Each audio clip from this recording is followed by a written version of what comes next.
604 Talk 107.3 FM, WBRP, mornings with Brian Haldane, off and running. Brian here with you, John LaBeouf producing. Starting off your, what day is it? Starting off your Thursday, it's 64 degrees in downtown Baton Rouge. Whew. I mean, it has been a month this week. Oh, we're ready to roll though, man. We're not slowing down. We're not stopping. Can't stop, won't stop. We got a big show lined up for you today. Haggai Davis coming in a little bit later on this hour for a Cup of Tech Gumbo. Revenue Secretary Richard Nelson in the 7 o'clock hour. Let's talk about Amendment 2. Crimestoppers in the 7 o'clock hour. Coming across from the west side, Anna Johnson and Wes Watts going to be in. They've got an event called Are You Smarter Than a Fifth Grader? Benefiting their schools, and we will discuss that among a few other things. Get a little update from the west side. And then Pat Boone.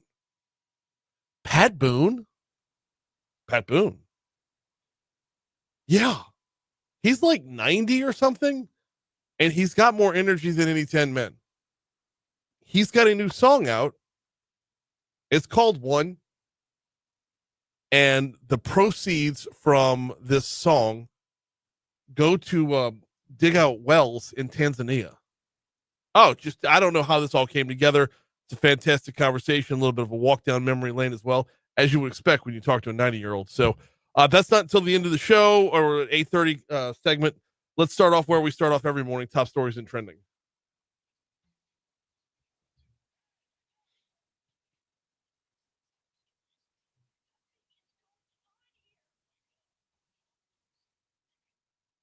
Number 5. Actually going to start us off out in Ascension Parish, where residents got a first look last night at DOT's proposal to build a roundabout in the area during an open house at Dutchtown Middle. Something's obviously needed out there. That's a lot of cars and not much road. The roundabout would be built on Highway 73 near Bro Road. It would eventually connect it to Bluff Road. First look was last night. Number 4. An East Baton Rouge Parish Library branch that opened earlier this week was temporarily closed following some plumbing issues. The South Branch Library was closed for a few hours on Wednesday, but the plumbing issue was resolved. The location did reopen. The new branch, located on Glasgow Avenue near Roseanne, opened Monday with temporary operating hours as crews continue the installation of furnishings and equipment. Number 3. Forecasters are predicting another above-average hurricane season will threaten communities along the east and Gulf coasts.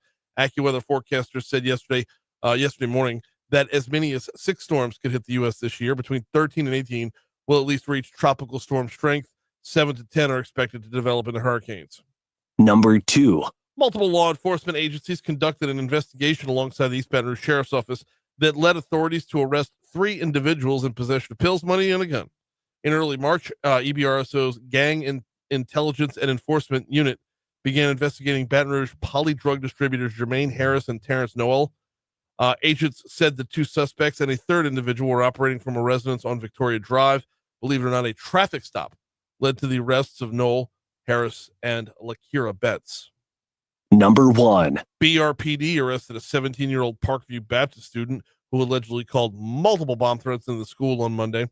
Makai Matthews was booked into the East Baton Rouge Parish Prison on Wednesday. He's being charged with communicating false information about a planned bombing on school property.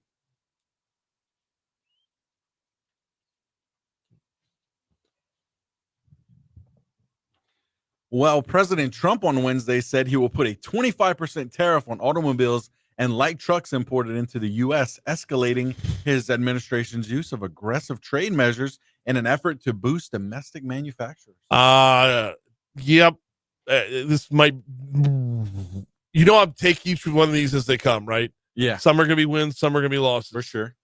Might want to, can you put the cart before the horse on this one and say, let's get those manufacturing jobs first.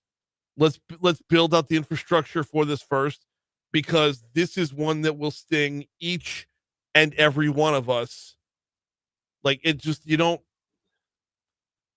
if we buy so much from overseas and we're going to put a 25% tariff on that, and that's going to raise the prices of it because we know that the companies aren't just going to absorb it, but we don't have the build out on this side to replace them. Yeah. I mean, this is one that you can't just slough off. That's unfortunately not. No.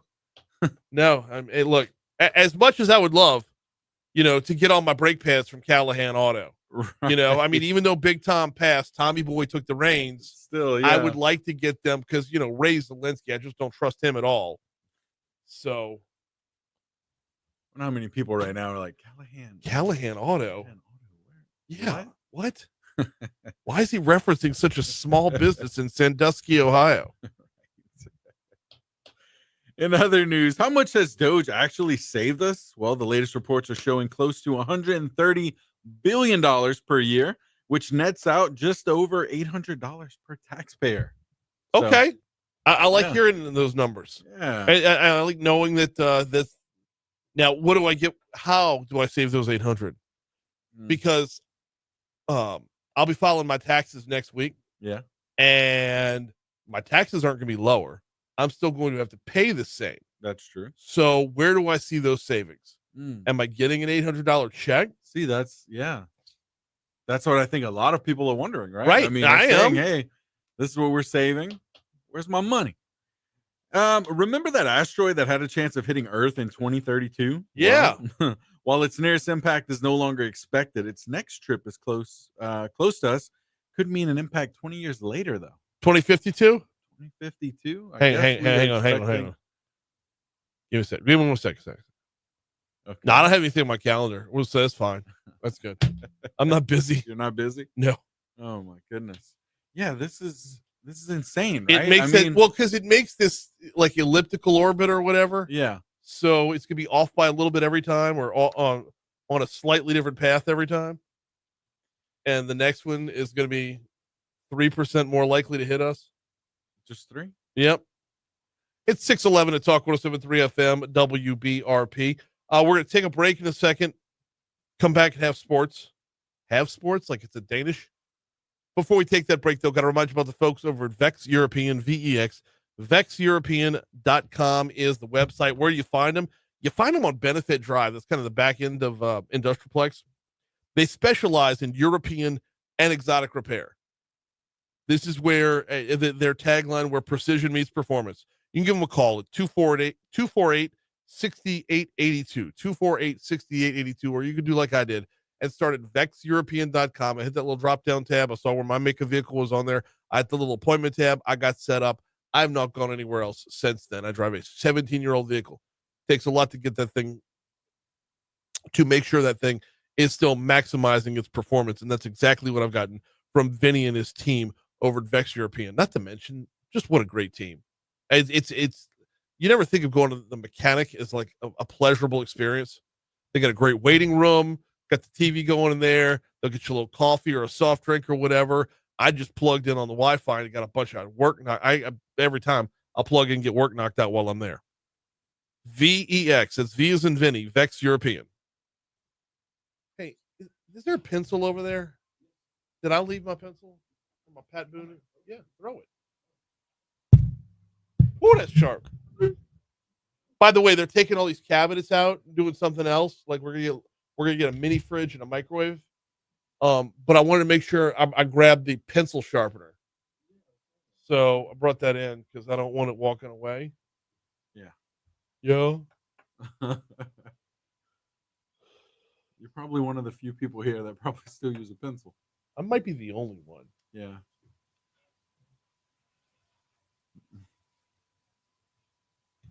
It is a metaphor for admitting that I am flawed. How about that?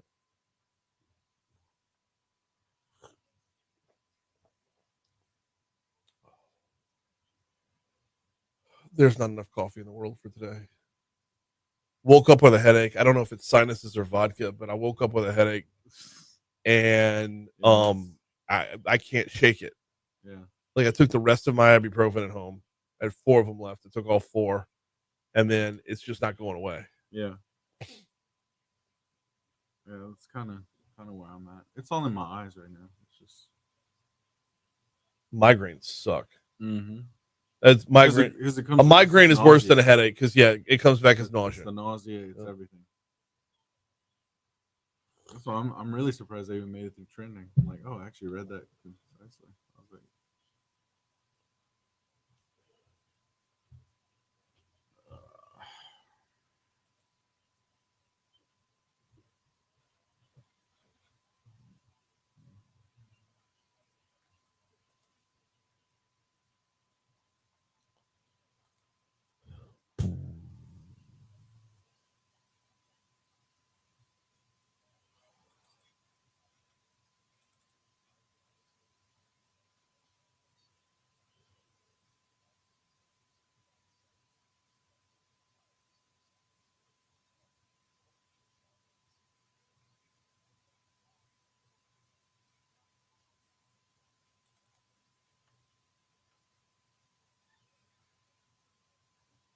Hey, Haggai's here.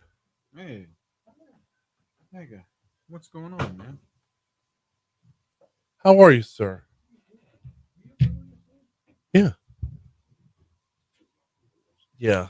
Saw a couple thousand people. I don't know. Greg cut my news from yesterday. He said the program was too tight. And then we finished with 4 minutes to spare. I was like, damn it, man. You had room for me.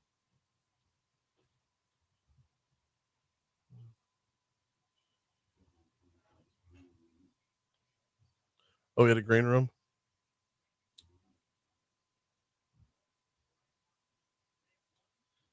Can't say I blame him. Everybody in that room would want 2 minutes.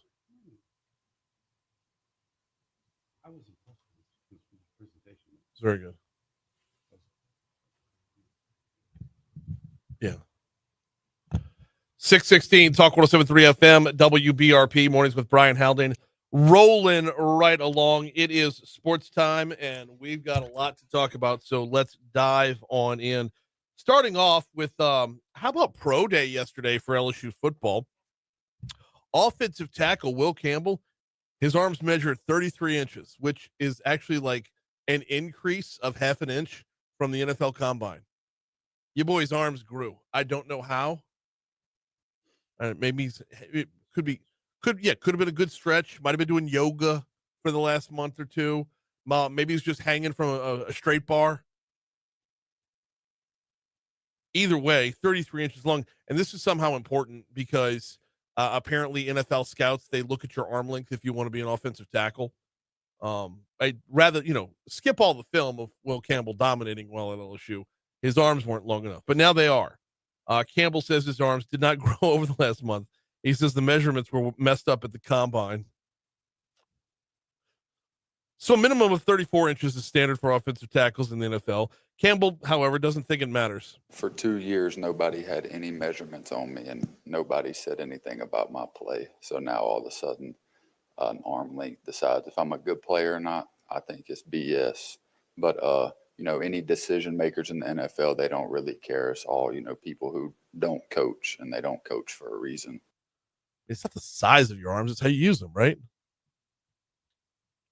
Campbell could fall out of the top 10 because of his 33-inch arms. And just think about how ridiculous that is. Or he could get moved from tackle to guard. That's another possibility as well. He says he just wants to get on the field, although he would like to be a tackle if he could be. And only 2 teams that I've talked to out of everybody see me as a guard, and that's because they already have tackles. So other than that, everybody knows what position I play, and everybody knows my mindset on that I'm willing to do whatever it takes to help the team win and, get on the field as early as possible. But everybody knows that I can play tackle. I mean, aside from the 33-inch arms, his natural voice is a pretty spot-on Billy Bob Thornton impression. Moving over from football to baseball, 8th-ranked LSU baseball team starts a 3-game set with Mississippi State tonight at Alex Box Stadium. First baseman Jared Jones eager to snap a 2-game losing streak after the trip to Texas. This weekend's not how we, wanted things to go for us, obviously, and we're going to talk about it and address some things going into this weekend. But, it's just moving on to, what's ahead of us, and obviously a great opponent in Mississippi State. Good to be back home. I'm excited for it and looking forward to it. Yeah. Of course, in the Tuesday night game, Jared Jones hit a grand slam, which is phenomenal. Then got locked up later on by ULL pitcher Aiden Grab. Side note, Aiden Grab's old man is Dane Grab, St. Paul's class of 96. How about that?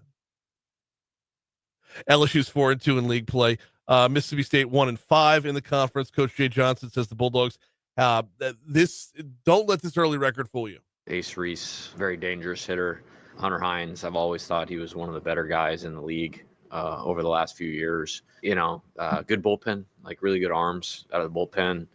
I think they're a super regional Omaha caliber team and should be another great weekend.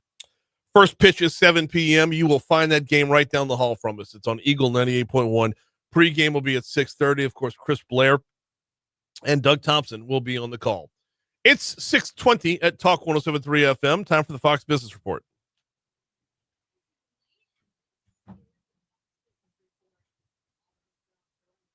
Hadn't talked to Dane in 30 years.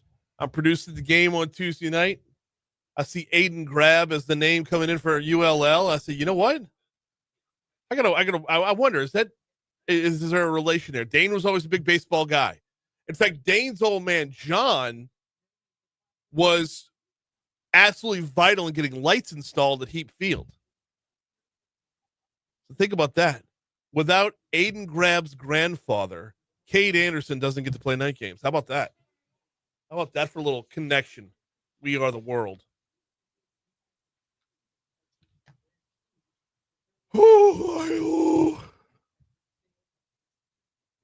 Hey, Rich. How you doing? All right. It's a great site, and if you ever, it's a great site.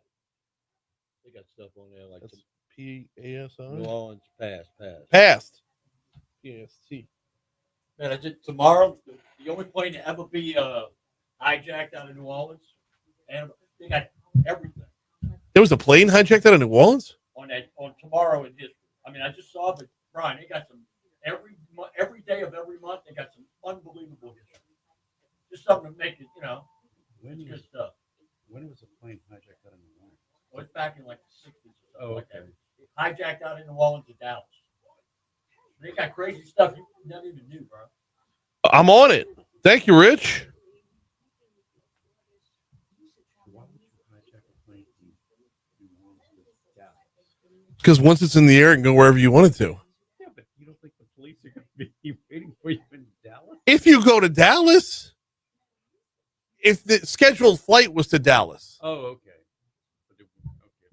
Yeah. Cuba. Or Right. something. That's where I'd be going with that.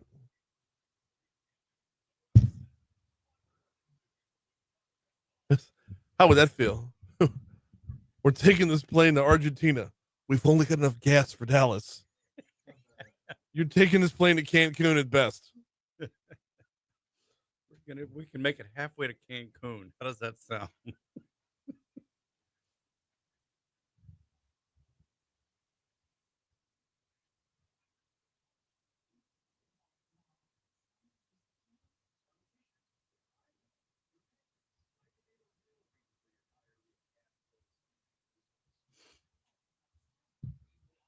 Good morning, Christy. Welcome in, sweetheart.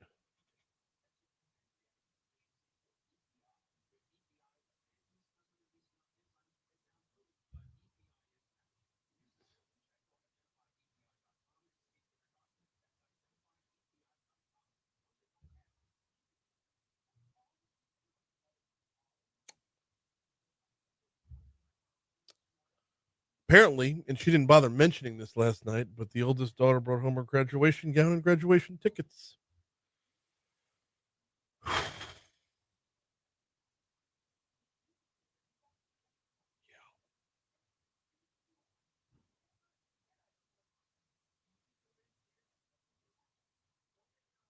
She's a senior? Sure.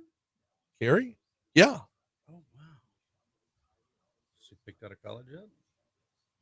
Southern Miss, but we might be reeling that in to look at Northwestern State because Tops is valuable. Starting off on I-12 westbound coming in from Denham Springs, you're going to find a lot of delays starting off at Range Avenue. Actually, just before that off-ramp to get off at Range is where the delays will start up.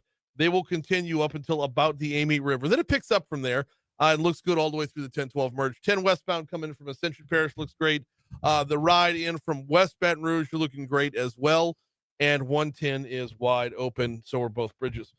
Surface streets. Oh, why can't I see? I can tell there's 2 accidents on the board. My apologies. My vision just went like totally blurry.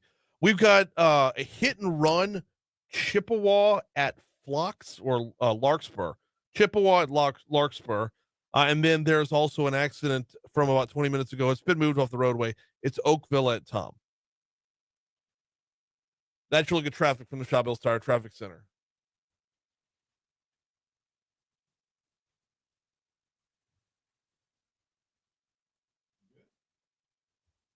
Yeah, it just everything went blurry on me. I don't. Should I worry about that? diabetes, high blood pressure, stroke, migraines, multiple sclerosis, thyroid. No, I already know I've got hypertension. That's probably what it is. All right, we're fine. When to seek medical attention? Sudden onset blurred vision. 625, Talk 107.3 FM, WBRP. Mornings with Brian Haldane, rolling right along. Man, that was weird. Everything went blurry for a minute. We're back to normal now, though. Haggai, don't Google symptoms. This is the worst thing you can do. Dr. Google's a fun thing. No, it's not, because according to that, I've got everything. I pulled up WebMD right now. Well, No. according to this, you died 3 weeks ago. Exactly. Right. You don't Google, especially since the symptom is vague as blurred vision. Yeah, according but to that, what do you know? It's going to show up on my feed now. right. Yeah, then there's the residuals of it. Haggai's in for a cup of tech gumbo, which is coming up 10 minutes from right now. But we're actually talking in this segment about an event that Haggai was at yesterday. Governor spoke at the Rotary Club yesterday. Yes, he did. I was impressed. Very, very impressed. A packed house at the Renaissance Hotel. I mean, the room was full, and I was genuinely impressed. Okay, so I was impressed with everything, not just the governor. The Renaissance does a really good job. Normally our Rotary meetings are over at the Drusilla Seafood and the banquet side. But when you bring in the governor, it's a big name. You're gonna have more people show up to the meeting. As we take a few of the meetings off site every once in a while, like we'll go over to South Stadium for Coach Kelly and Coach Mulkey. We went to, where did we go for Mayor Edwards? The Crown Plaza. Crown Plaza. Yeah. So every once in a while we get to stretch the legs a little bit. But the meat of the governor's speech, I mean, obviously it turned into a campaign speech for Amendment 2. But when you run up the numbers that he put out there of all of the wins from the LED, I mean, he was doing victory laps at the podium, which he should be. Absolutely. And because the hope here is that success begets success. The billions and billions and billions of dollars of investment, over $50 billion in private investment in a year. That's kind of impressive for Louisiana. I was told, I got to make this vague because it was off the record. There's another announcement coming next week. He said that at the podium. Did he give numbers on it? He said there's a big one coming later, coming soon for us, this area. So nice. Yeah. Yep. One big part of Amendment 2 that we haven't talked about a whole lot is the teacher salary. The last 2 years, the legislature has found $2,000 per teacher for a stipend. Governor Landry talked about how this amendment will make that permanent. By doing that, we could take our teachers off of the political podium where they were used like a political football. I know that. My mother was a teacher. My aunt was a teacher. My godmother is a teacher. And I know the political football that goes back and forth. And we could give them a permanent pay raise using the $300 million that we're sending to Goldman Sachs. Well, I don't know. There might be somebody from Goldman Sachs here. I don't want to criticize the bank. They're making some money. It's legal. But we're sending $300 million worth of interest payments to Wall Street banks. Wouldn't you rather send that money into your classrooms? Huh?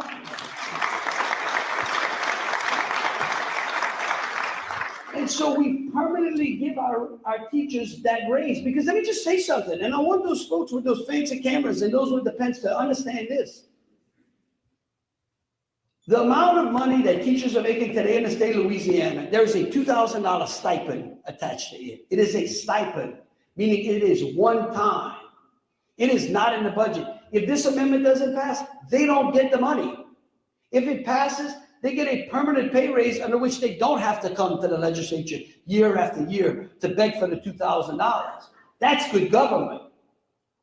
And we do it by paying down that debt. So the money that will be freed up and or saved by everything else that he listed within that speech, that was just the 1.5 minute soundbite, or 1.5 minute clip, I should say. It's a lot more than a bite. But the money that would be freed up, saved, cap on government spending, all these things will be used towards paying down debt. And that once you pay down that debt, you free up dollars that gets your teachers a pay raise. We're doing the same thing here in Baton Rouge. Mayor President Sid Edwards is that's part of his plan as well. So, overall, really, really good speech. My worry, though, you're going to have rain on Saturday, and you're already looking at low turnout. And this is one of those elections where your vote 1,000% matters. Here's news. And there's opposition to this too. Oh, lots. And there's about to be a holy war too, because the opposition is coming from, let's just say, members of the religious community who have already shown that they don't give a shit what the law says. Right. So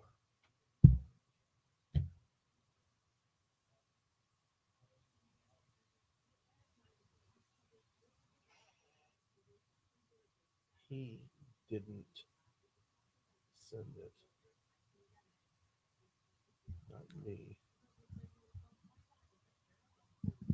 So what's the big announcement that's potentially coming? She wouldn't give you the name of the company, but she's only allowed $4 billion. And this is coming off the heels of 5.8. So In Baton Rouge? Or? no, same location. Okay. This megaplex. Lori Malonzo from Bragg didn't like my joke. What's it called? The Super River Megaplex. Oh yeah, the thing you said something. Yeah, I changed up the wording of that joke. The Riverplex Megapark. I said, it sounds like it was named by someone who owns a fireworks stand. Which I like that punchline better than it sounds like something out of South Park.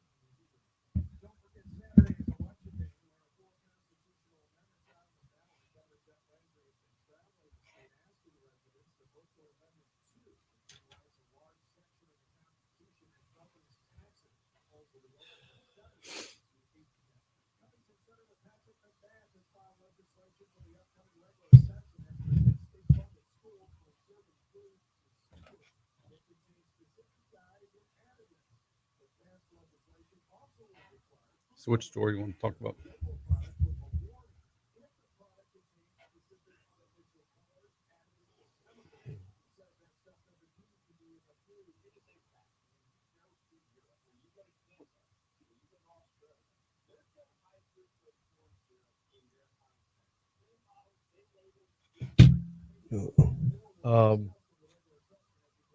Well, hold on now.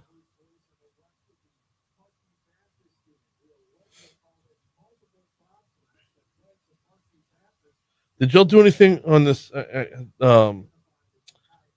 The app Signal? for bombing Yemen? No, the Signal one I read. Is that? Oh, that is the same one. Yeah, that's the app. I'm sorry. I started with Apple. Please, Apple, don't add a camera to the Apple Watch. How? Yeah. And I mean, you're going to sit there and go, all right, smile or. That's what I need to. The only place they can do is put it on the side. Okay. Then how small is that camera going to be? What are you taking out of the watch? Right. Because there is no room inside that already. You know, in or is it going to be just kind of it's a sensor to look at the area around you, just kind of not a real camera, but I don't know. I just think it's a bad idea on a whole lot of levels.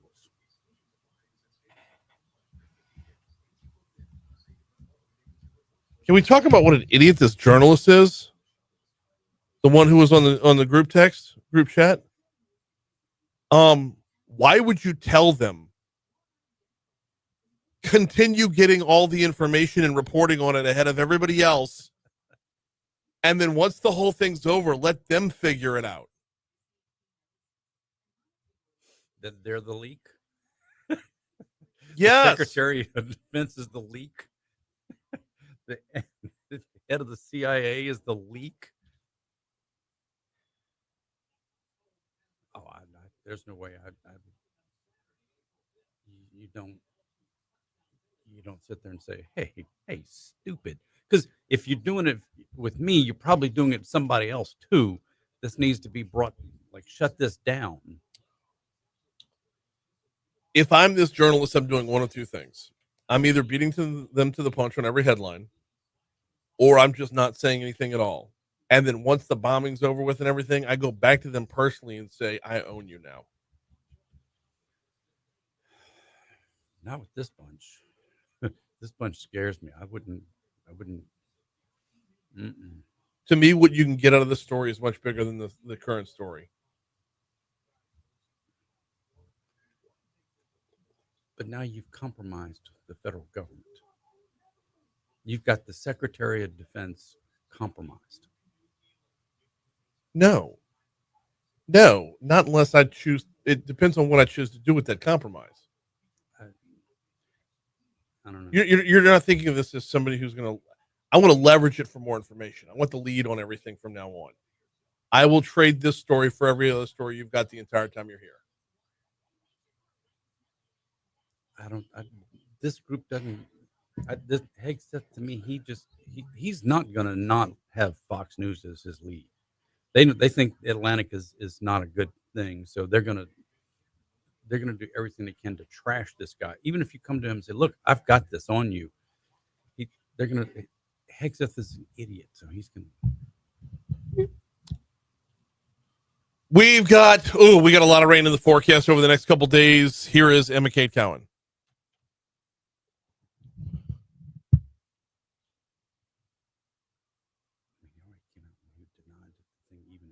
Even though it was already presented that it was there.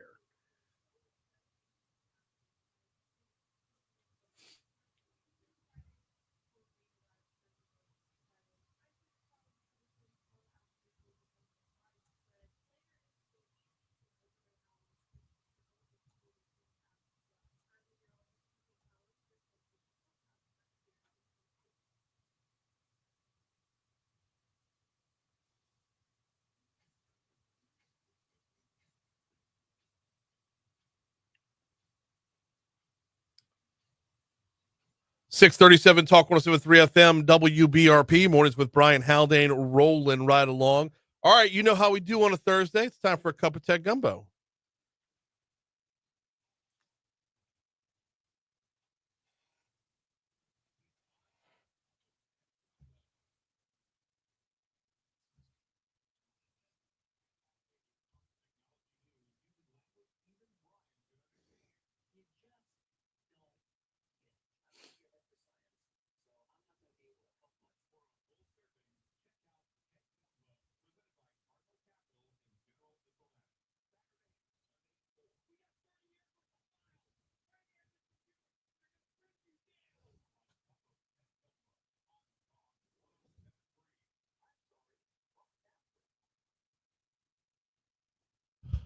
Yes, it's time for a cup of tech gumbo. We welcome in Haggai Davis. How are you, sir? I'm great.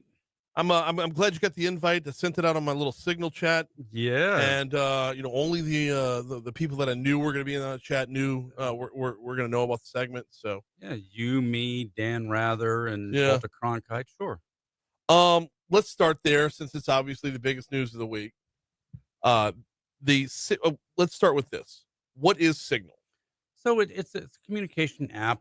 It's much like whether you can use Meta's Messenger or WhatsApp or Signal.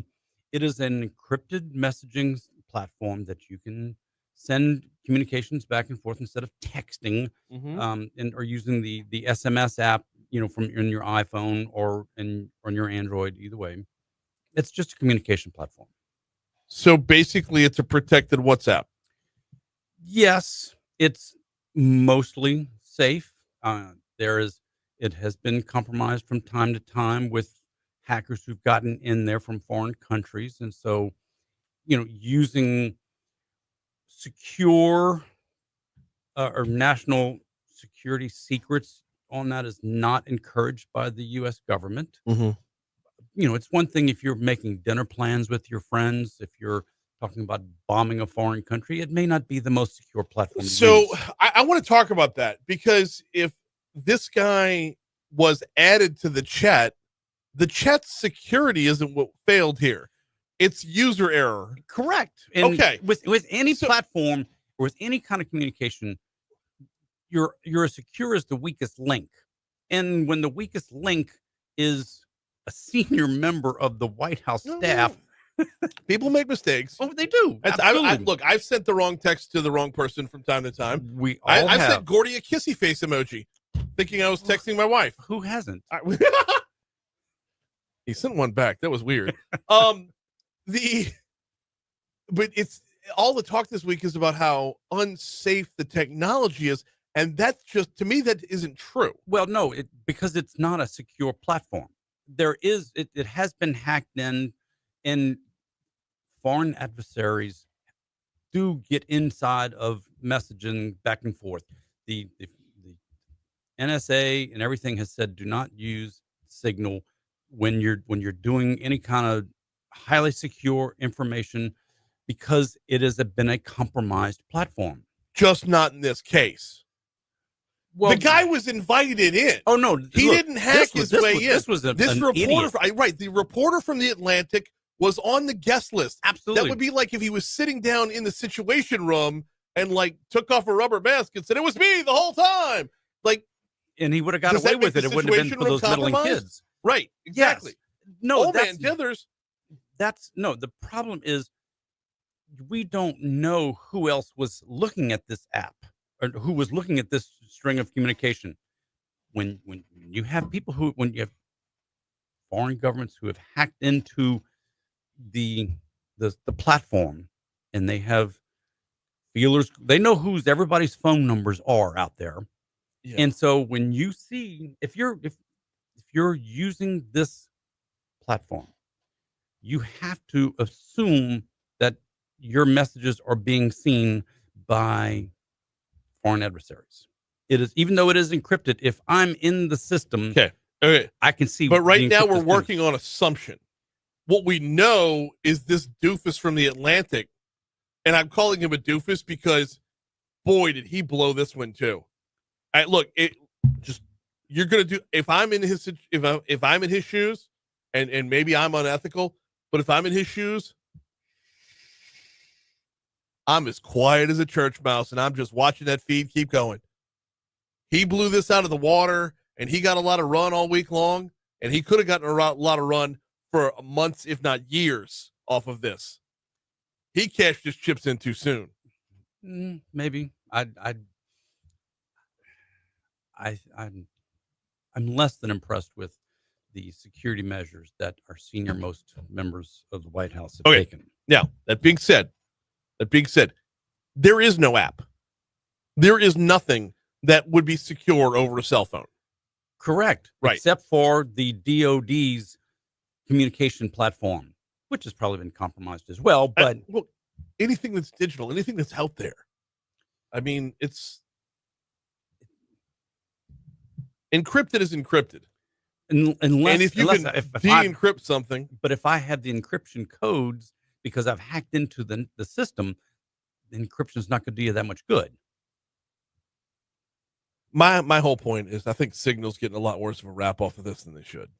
Signal is a good communication platform. Yeah. If you're just wanting to have a group chat with your friends, okay, maybe it's better than Messenger. Maybe it's a little better than WhatsApp. Maybe it's a little bit better, but it's not that much better. Yeah. And so if you have something that's highly secure and needs to be the most, secure of platforms, maybe go something more official. Not just something more official, but something that's not going to leave a trail. But honestly, Haggai, if they'd done this on Snap, it would be even better because everything would have deleted.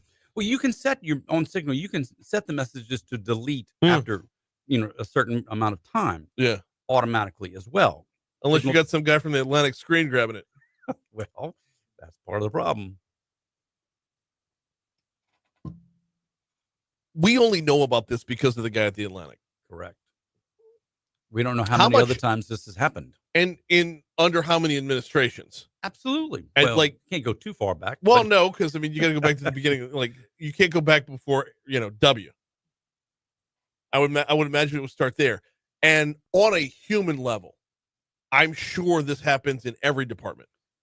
every one of these senior governmental officials, they all know the reporters. They all have the reporters' phone numbers. They text back and forth with, and so yes, I'm sure, whether it was, defense or CIA or NSA or whichever one of the ones that actually made the invitation just clicked on somebody accidentally. Yeah. How often does that happen? I don't know.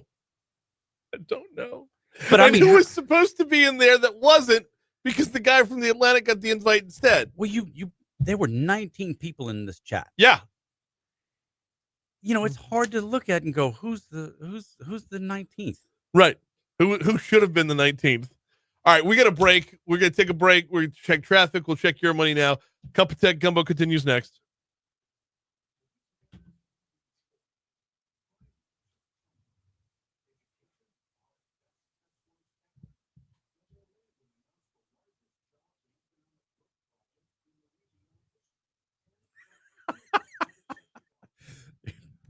It's not above extortion.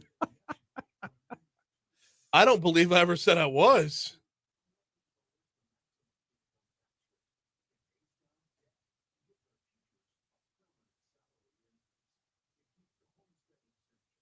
Shout out Chandler. Good morning, sir. My buddy Chandler says you're absolutely right. Dude shouldn't have said shit.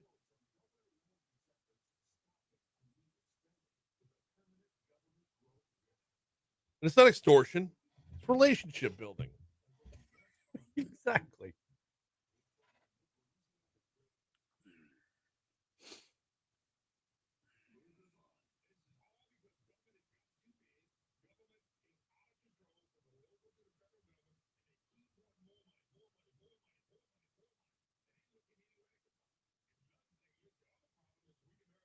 Galen says it was proving that an underling made the mistake adding the journalist to the chat. You're fired.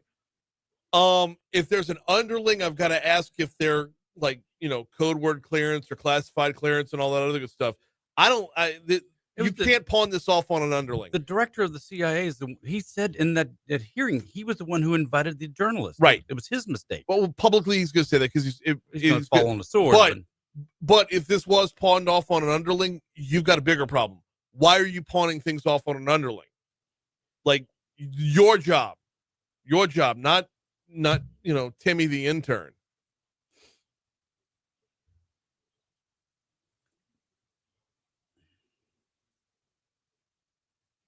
Just a bunch of old folks that don't know what the hell they're doing with technology.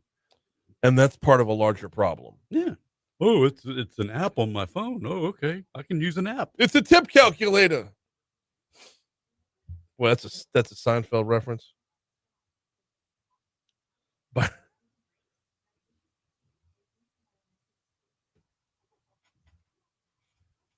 okay, about the extortion comment, I will say this. The number of stories that I don't report on every day is far greater than those that I do. Oftentimes, there's stuff that could be but doesn't pan out, Mm-hmm.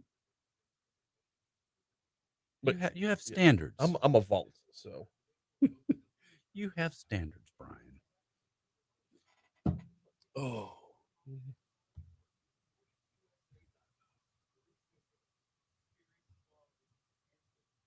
Yes, that's right, Gillen. Signal was approved for communication, but not for classified information. Right.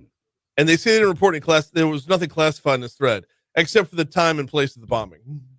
And there were F-18s have launched. We've got cruise missiles in the air. We're nothing going after, classified. Just the guy who was pushing the button. Yeah, we're going after Houthi targets. I mean, nothing classified. Nothing classified. We didn't say down to the longitude, latitude exactly. Within minutes of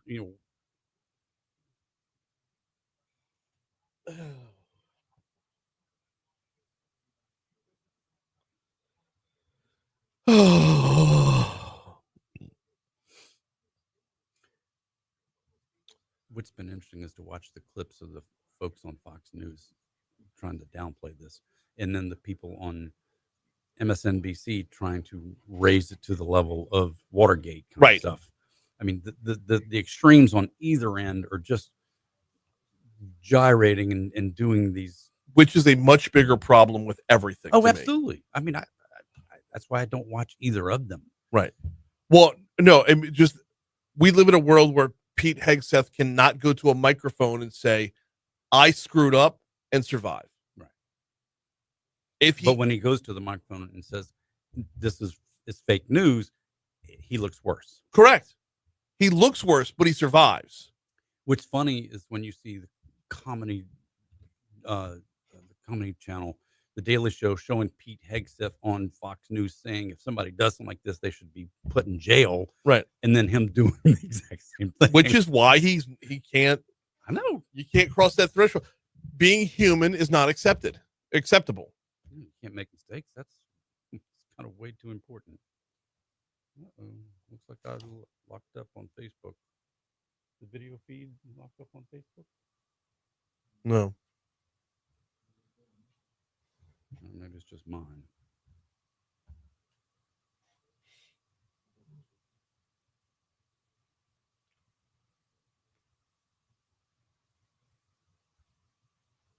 No, that was just me. Sorry. My laptop is dying.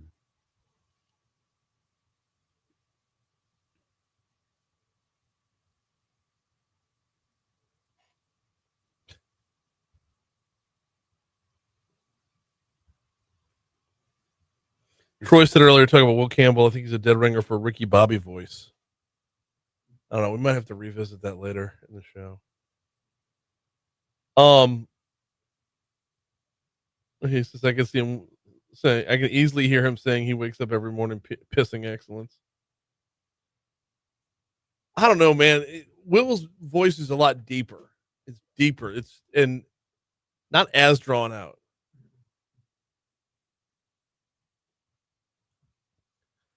$6:52 at Talk 107.3 FM WBRP. Mornings with Brian Haldane rolling right along. Cup of Tech Gumbo with Haggai Davis rolling right along as well. We're talking about the Signal app and Pete Hegseth and just bombing Yemen and how that just became like That's part of a thread. It's just a Sunday afternoon. Part of a thread.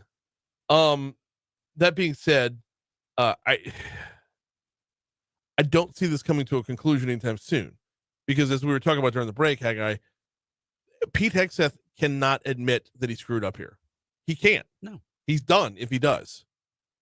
And I don't like that. I don't like that we live in a world where you can't say, you know what, I botched this, I will do better. Because that's it.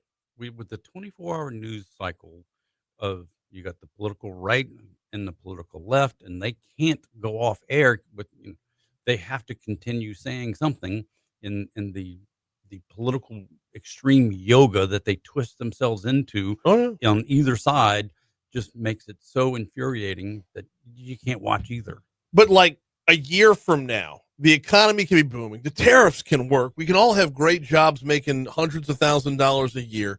Our quality of life in America can be beyond compare. There can be total peace and harmony in the world, and we'll still be talking about this because it's an unacceptable screw up. Because somebody's running for political office against you. Right. And they got to have some kind of political fodder. Right. But by the time like news cycle turns over to news cycle, this will eventually get to the point of it was no longer a mistake, it was treason. That's just that's who we are as a society, and we wonder why neither side can put their sword down first.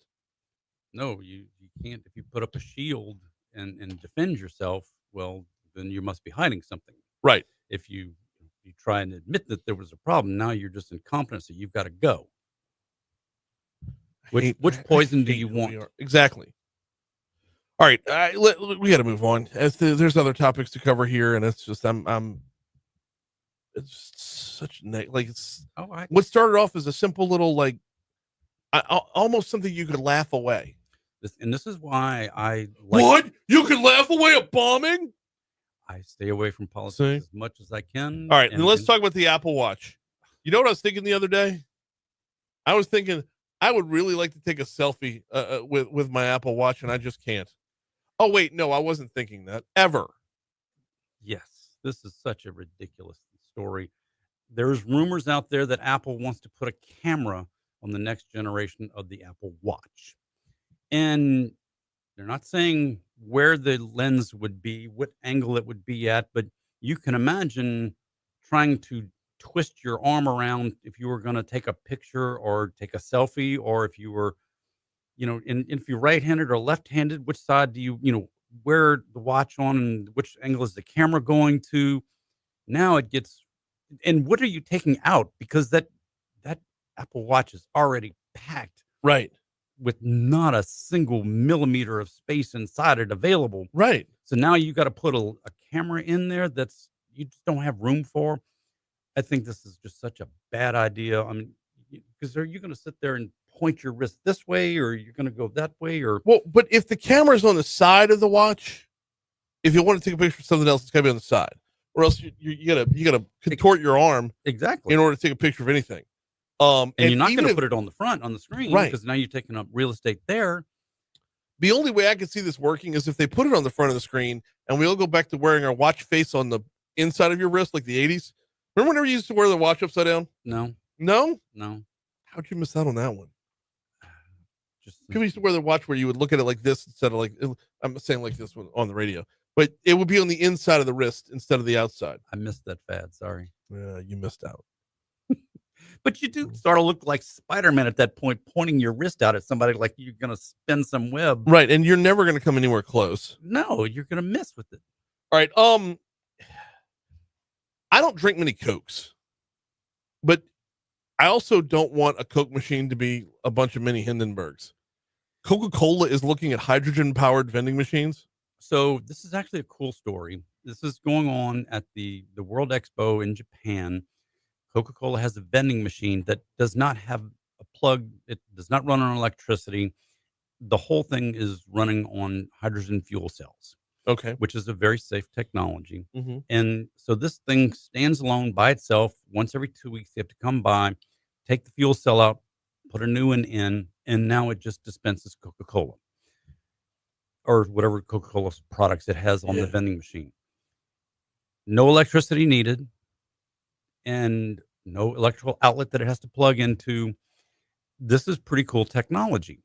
And, they do have Toyota is really big into hydrogen fuel cell cars already. Instead of electric vehicles like the Teslas and those types of things, it's running on hydrogen fuel cells.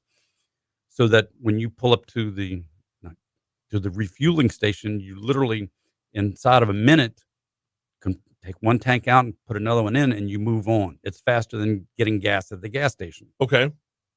And zero emissions. The only thing it emits is water. Yeah. So it's a cool technology. It's very, very hot swap fast. And the fact that they're doing this in a vending machine. Now they're doing it at the World Expo, where you would want to do something Sure. like this. Sure. This is not something that's going to be rolled out to every dispenser, No, but my question becomes, why would Coke even want this? I mean, when you plug a machine You're in, testing something. Coca-Cola isn't paying for that electric bill. They've got a Coke machine downstairs. We got one down in the basement too. So there's two of them in this building. Coca-Cola doesn't pay for those. It's about testing a new technology. Yeah. You're at the World Expo. Yeah. You're not doing this at Dodger Stadium. Right. And so at the World Expo, that's where you're going to put all kind of new technologies, new ways of doing things on display. Yeah. And so because Japan is really all in on the hydrogen fuel cells, here we go. We're using the hydrogen fuel cell to power up this vending machine at the World Expo in Japan. It's pretty cool technology. Yes. Yes, it is. And it's at the right place to show something like this. Yeah. I mean, again, you're not going to go put this out at Alec Box So tonight. I'm leaping too far to look for a real life application. This is nothing that's going to be real world for several years. What else on the show this weekend? Oh, we're talking about AI, of course. We got this one story about AI hallucinating, and the guy did a ChatGPT search on himself, and it said he murdered 2 of his 3 kids. Oh my. All right. Well, you're going to want to catch a full serving of Tech Gumbo this weekend. Here comes news. Sorry. We went over by a little bit. Yeah, this guy he just goes to ChatGPT, tell me about myself, puts his name in, in ChatGPT creates this whole story that whatever this guy's name was, last name was Holman. He such and such Holman. He killed 2 of his 3 kids and is still trying to kill the 3rd one. And the guy freaks out like, "Oh my God, ChatGPT is telling the world that I killed 2 of my 3 kids and I'm trying to kill a 3rd one." This is part of the problem with AI and the hallucinations that it has. Because like I did a search, I went to ChatGPT. Tell me about Haggai Davis II, and it says, "Oh, he's somebody into technology and he likes the community." And then it starts telling me about Haggai III. He's also the father of Haggai III. I'm like, damn, I didn't realize that was my part of my persona was that. What you using? Pull up a. Don't need that.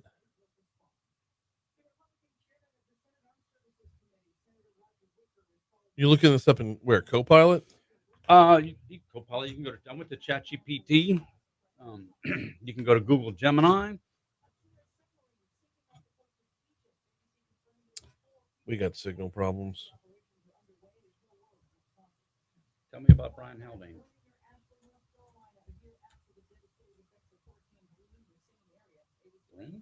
Whoop.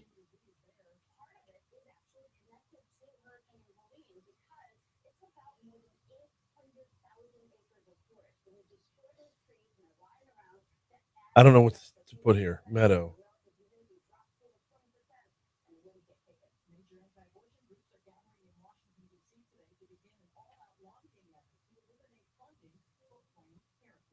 I'm gonna, Go to OpenAI.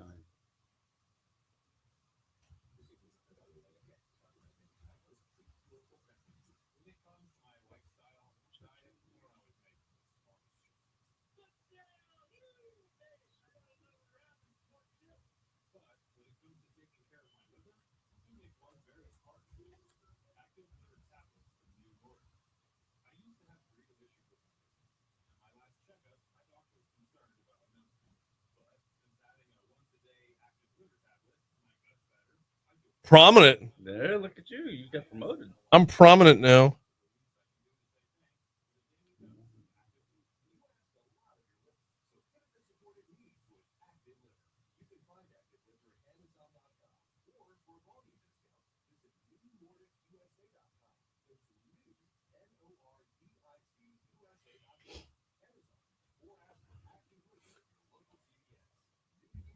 Pretty accurate. It's weird though. It has nothing personal.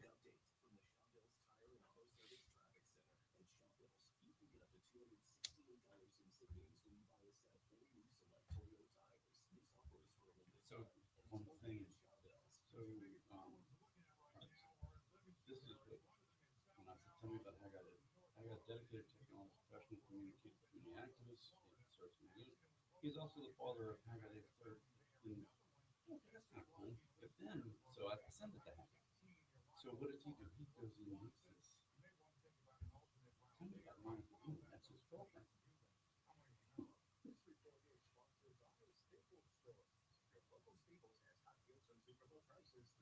Wow. Okay. When ChatGPT says this is your girlfriend. That's a good guess. I mean, why else would you be asking? You know? Just that was a pretty amazing response. ChatGPT responds. Maybe ask her. Yeah. So my son puts in, tell me about Monica England. That's his girlfriend's name. Yeah. It replies, I don't have any publicly available information on Monica England.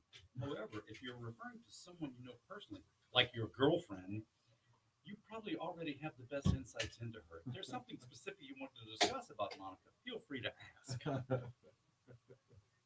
I mean, that's such an amazing answer that it's scary on way too many levels. Yes, it is.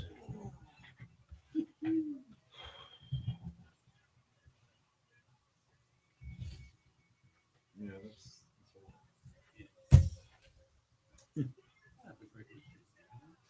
You do the same.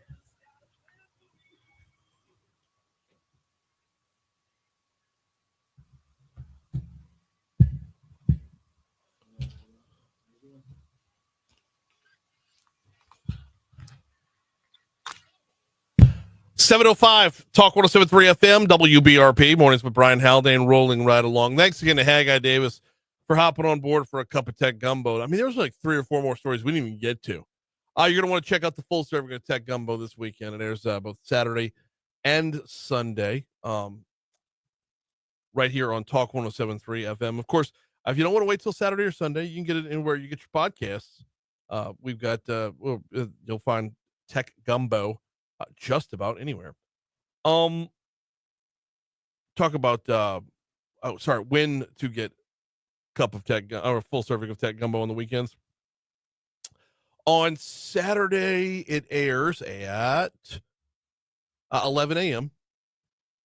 Sunday is, I believe, a little bit later in the morning. Yeah, Sunday's 4 p.m. So 11 a.m. Saturday, 4 p.m. Sunday for a full serving of tech gumbo. All right. Top stories and trending. Let's go.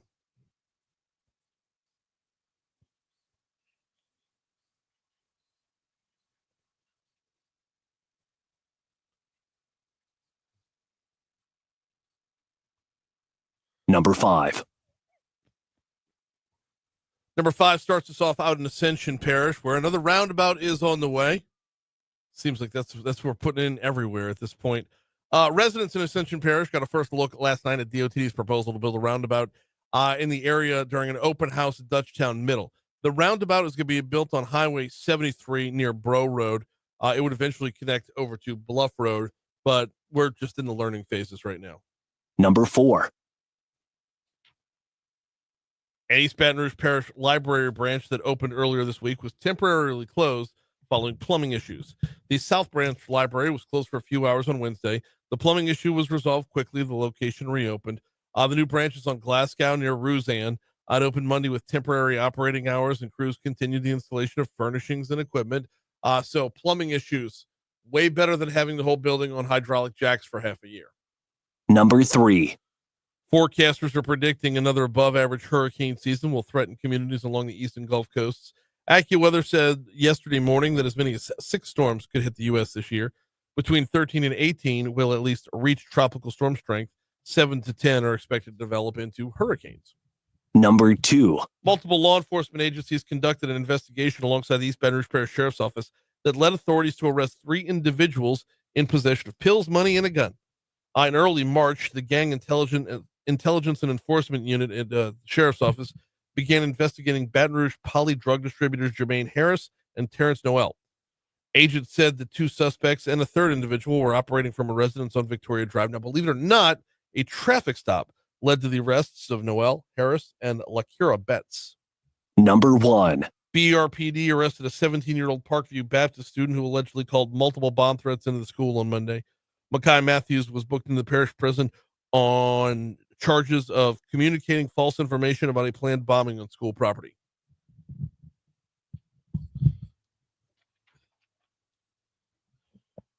What's trending? Well, President Trump said on Wednesday that he will put a 25% tariff on automobiles and light trucks imported into the U.S.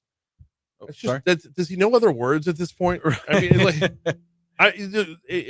again, you got to sift through tariff by tariff, announcement by announcement, country by country. Some are going to work, some aren't. Right. But it feels like this is just such a blanket, like Oprah giving out cars, which we need Oprah to give out cars because we're not going to be able to afford them when the price goes up because of the tariffs. We got to have the jobs first. We should have the plan first, then the tariffs, right? You get a tariff, and you get a tariff. Yeah. Brian, how much has Doge actually saved us? Well, the latest reports are showing close to $130 billion per year, which nets out just over $800 per taxpayer. So I'll take it. Yeah, I'll take it. It's $800 I didn't have. That's right. Oh, wait, it's $800 I still don't have. What we're going to need from Doge is the translation to the work that they're doing back to my personal bank account. Right. Because they can chop government all day long. But unless I see an actual tangible savings, what did it get me? Yeah, and that's the question we're all asking. Right. Like it's tax season right now. Yes. I mean, we are less than a month away from tax day, right? That's it. My taxes that I'm filling out, exactly the same with or without Doge. So am I going to see that number go down next year? to where I keep more of my money that I earn? If not, what are we doing here? Right. I'm just handing it off to the government that no longer employs people. Yeah, it's a good question. Like I said, I think that's on the minds of all of us right now. Well, and if hopefully they we get some answers very soon. if they came out and said we're taking all of the Doge savings to pay down our national debt, yes, I'm fine with that. Oh yeah, It's going somewhere. At least we know where it's Right. going. Right. Exactly. But don't tell me I'm saving and then I don't see it. Right. Exactly. Hey, remember that asteroid that had a chance of hitting Earth in 2032? Yeah. While its nearest impact is no longer expected, its next trip close to us could meet an impact 20 years later. Fine. That's good. I'm not doing anything. Yeah. I don't have plans. Have you checked your calendar yet? Yeah. You got plans? Yeah, I'll check it.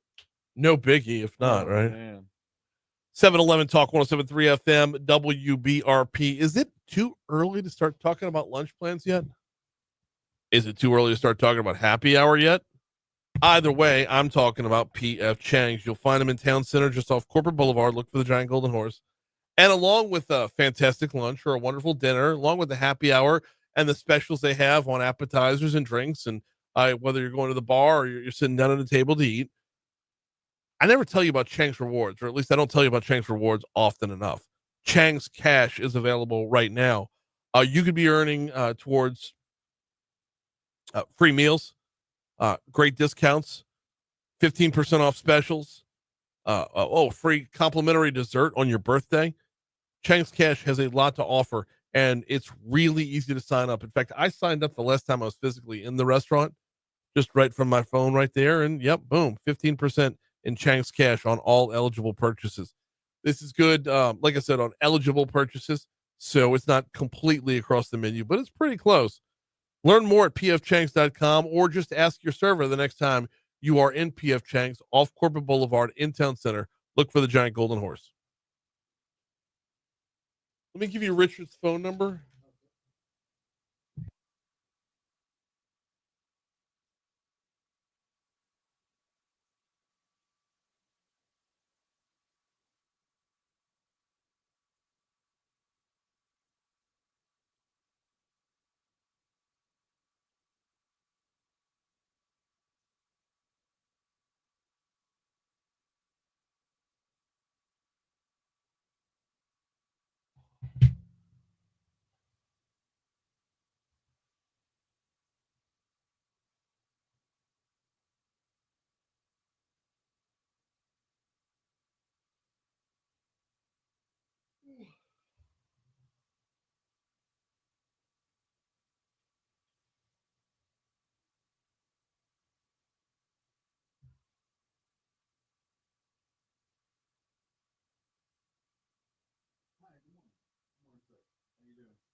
.714 Talk 107.3 FM WBRP mornings with Brian Halliday and rolling right along. Coming up on Saturday, if you haven't already early voted, as I did. Coming up on Saturday is Election Day. If you're in the city of St. George, you've got a ton on your ballot. If you're not in the city of St. George, but in our listening area, going to be a lot less on your ballot. That, however, does not mean that this election is unimportant. Joining us now to talk about it, specifically about one constitutional amendment that's on the ballot, is our state's Revenue Secretary, Richard Nelson. Richard, welcome back. How are you, man? I'm doing well. Thanks for having me. No, always love having you on. Amendment 2. Let's just start as if we're beginning the conversation today.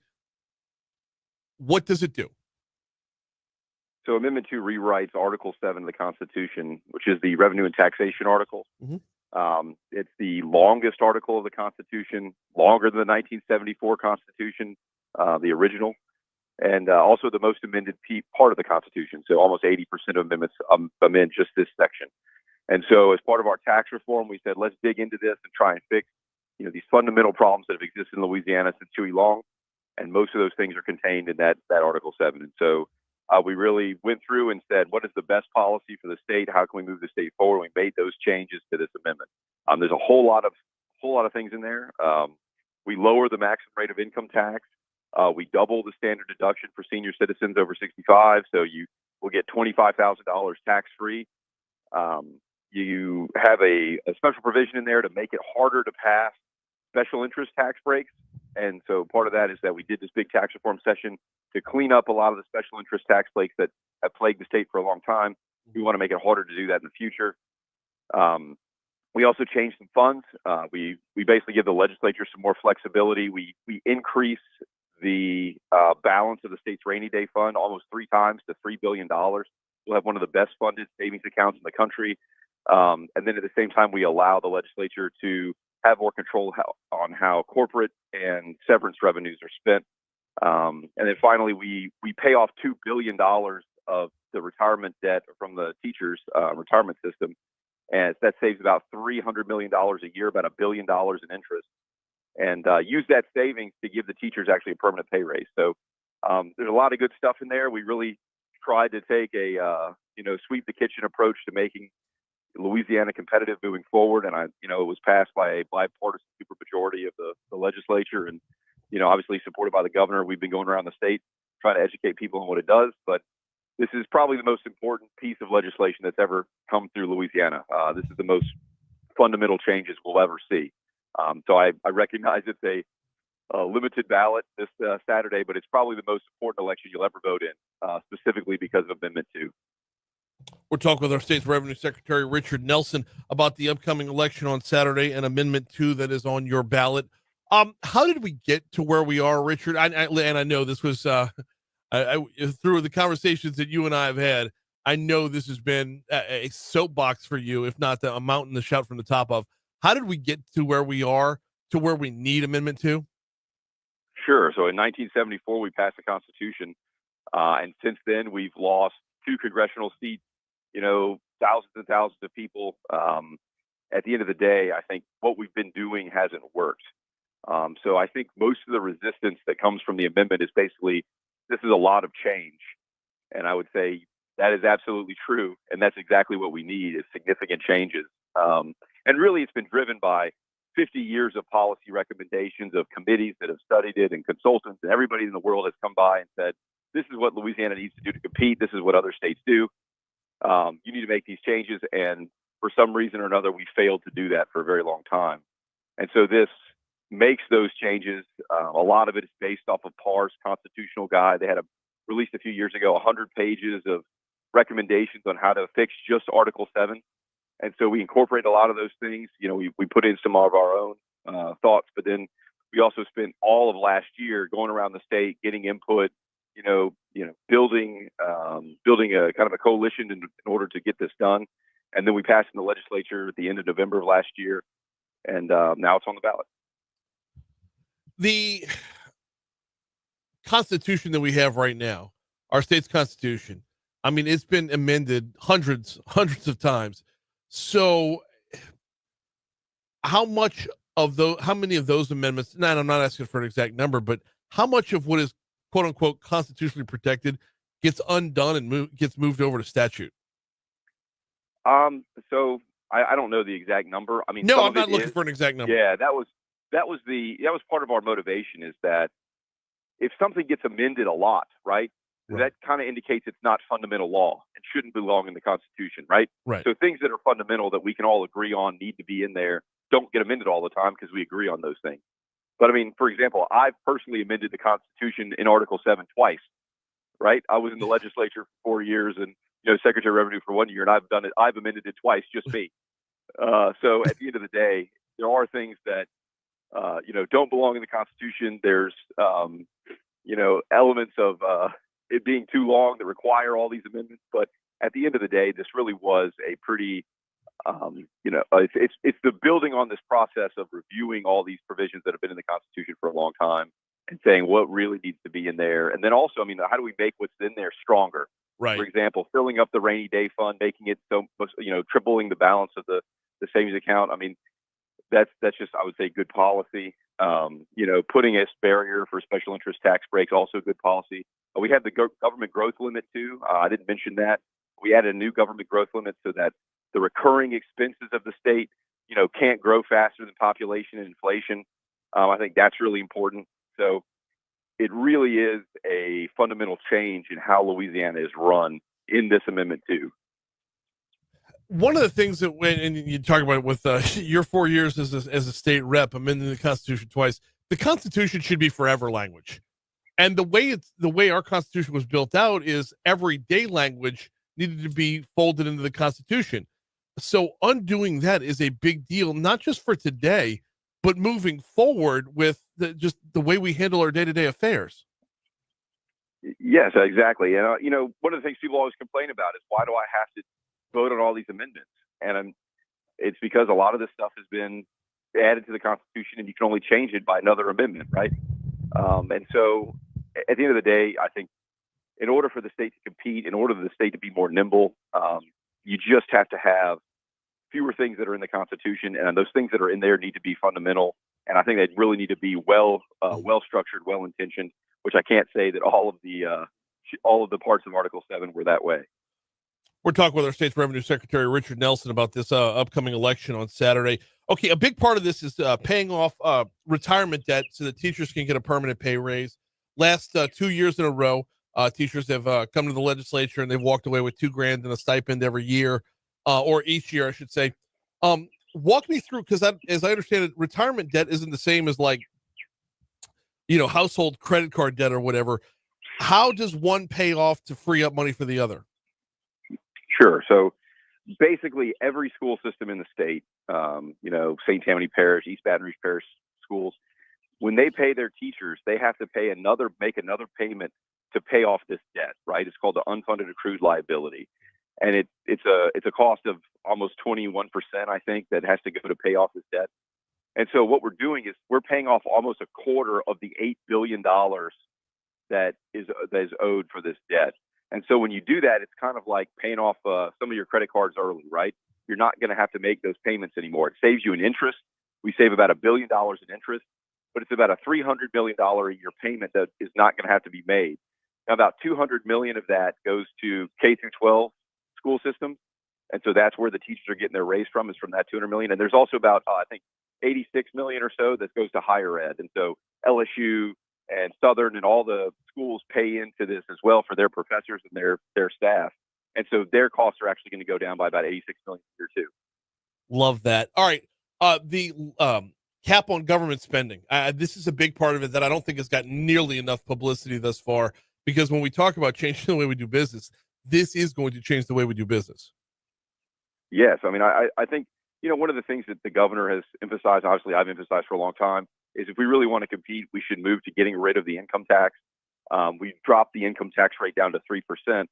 But in order to continue working on lowering that rate, you're going to have to keep the growth of government in check. Right. And so that's why that piece is so important, that, as we are able to grow the state from, I think, the better policies that we put in place in the last year, the better policies from the constitutional amendment, we don't want that to grow the recurring expenses of government. We want to use that to lower the income tax rate for everybody, because, you can see that's where, states that are growing, that's really the kind of the common trend or whatever, that they have low income tax rates. They continue to lower them to be more competitive. One more before we move on past the amendment itself. The last one on the amendment is, when our state government wants to make cuts, does this free up areas like more? Okay, let me rewind the clock here. Every time Bobby Jindal wanted to cut the budget, it had to come out of healthcare or higher ed. Healthcare or higher ed. Everything else was constitutionally protected. Does this amendment free up different ways of doing business? Yeah, I mean, I think specifically the thing that is the most impactful is that it gets rid of the revenue stabilization fund that's in the Constitution. And what that does is it basically frees up corporate revenue and severance revenue to, be used more flexibly. So they can still spend it now, but it takes a 2/3 vote. It can't really go into the budget. And instead we said, well, there's not really a reason we need to put $1 billion aside every year. The practical the goal was that with revenue stabilization fund, that one day we would use all this money for infrastructure. Mm-hmm. But it turns out, I don't know where you've been in the state, but most places can agree we have infrastructure needs right now. And so we'd rather have that money available now to fix those problems. And that gives you the ability to, and more flexibility in times of downturn, that you can use some of that money to, replace some other revenues.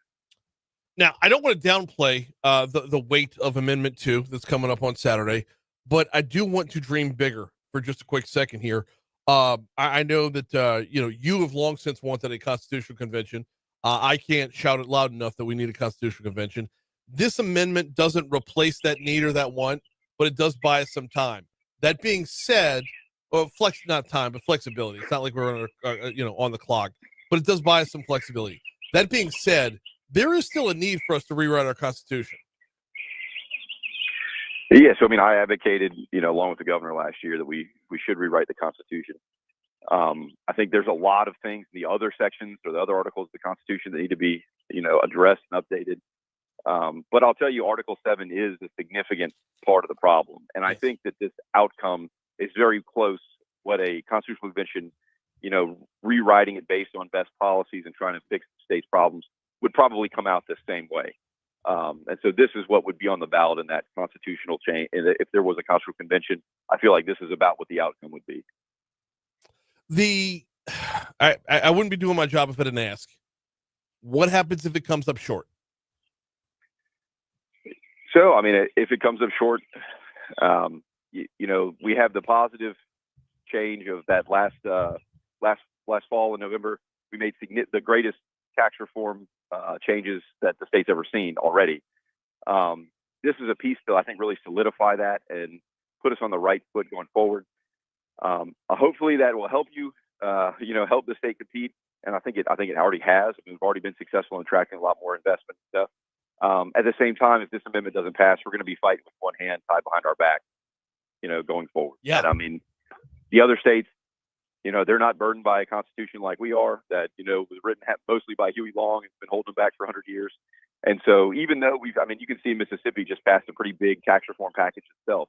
Yes, and so look, at the end of the day, other states are going to continue to innovate, especially we're in the SEC, I would say, of tax policy. Everyone's trying to become more competitive, right, attracting business and people. I think that this is something that we absolutely have to do is fix the problems that are in our Constitution in order to move forward and actually outcompete those other states, which Louisiana has all the resources in the world. We should be the top 10 in everything. That's just the truth. Yeah. And we're held back by things like Article 7. Absolutely, which can be helped out a lot if folks go out and vote for Amendment 2 on Saturday. He is Richard Nelson, our state's revenue secretary. We always appreciate the time, man. Thank you so much. No worries. Thanks for having me. Absolutely.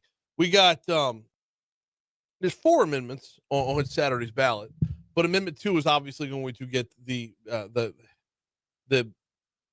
loudest push for, and we've seen a pretty loud push against. For what it's worth, I've been efforting to get opponents onto the show just for a matter of equal time. I don't know 100% for certain if that's hammered out yet or not, but the effort has been there.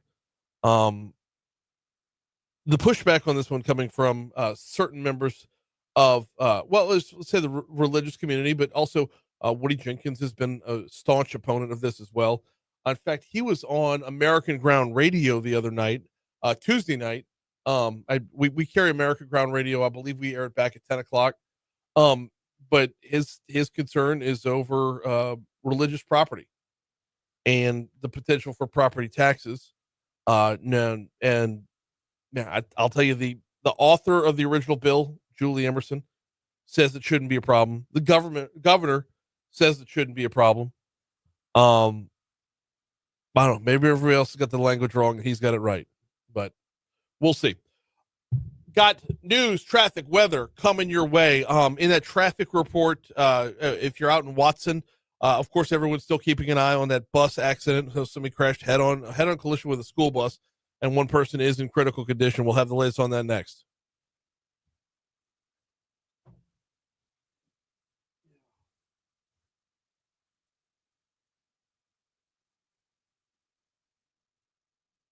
Oh,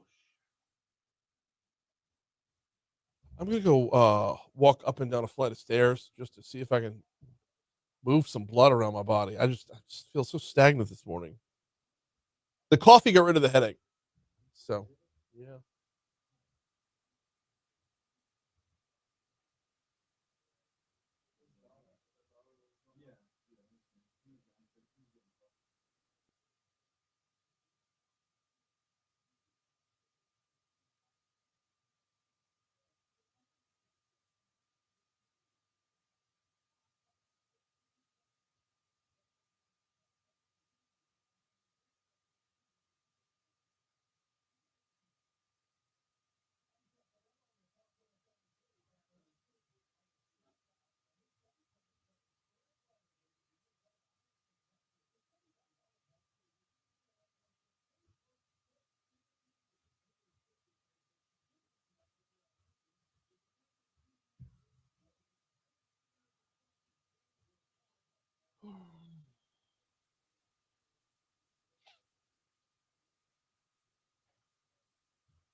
That's a math on the calendar.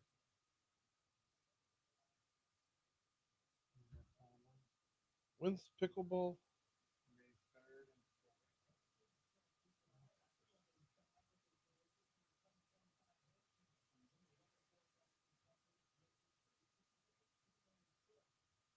Hey, all right. Oh, Abby made the AAU team that she tried out for. So I was checking the tournament schedule to make sure that I'm still good to go. Oh, you're still good to go. How do you know? What if we were in like Gulfport that weekend or Pensacola or you know?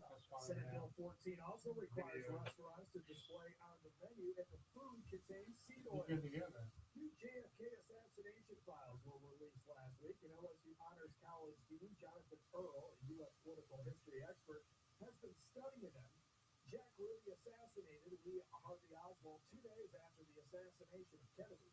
And Earl says the new documents do not show a connection between Ruby and President Kennedy's assassination. It's very frustrating to us that happened, that we didn't get a trial, that we didn't get a lot of sworn testimony. But also, Jack Ruby has been interviewed dozens of times, and there's lots of information on him that never suggests that he was part of the assassination.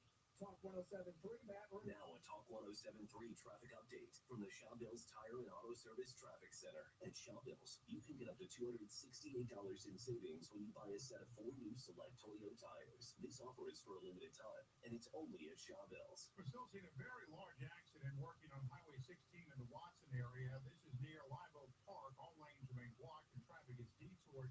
There's the big crash involving the school bus. Now, the injuries on the bus are minor. However, the driver of the other vehicle had to be airlifted to a hospital. So obviously there's a lot still going on there with the investigation. If you're coming down on I-12, those backups still forming around Juban, running tight to East Baton Rouge side. I'm Ray Romero. This report is sponsored by Blindster.com. What if I can guarantee the price of Bitcoin will be $1 million in 2030? Well, I can't, but I can guarantee you'll save a lot of money on blinds at my company, Blindster.com. Free samples, free shipping, and guaranteed to fit. Shop at Blindster.com today. This report comes to you from the Shawbills Tire and Auto Service Traffic Center. Louisiana's big weather can mean big damage to your roof. Our team offers free inspections and guarantees your satisfaction. Call 756-8603 or visit riceandroofing.com. Just be on the safe side. Lou Griffon. This is all because government has got too big. Government is out of control from the local to the federal government, and they keep wanting more money, more money, more money, more money, more money. And they look at anywhere. That used to be an in living color sketch. Remember that? Mo money, mo money, mo money. Damon Wayans. Yep. I don't think Moon knows what any living color is. No? I think I'm right on that one.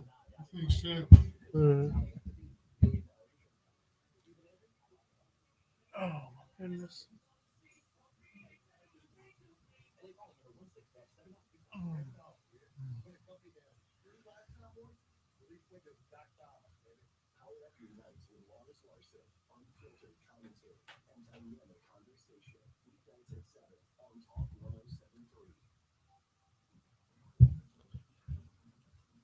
All right, let's get a look at that forecast because we got rain coming in a couple days. Here's the McCade Cowan.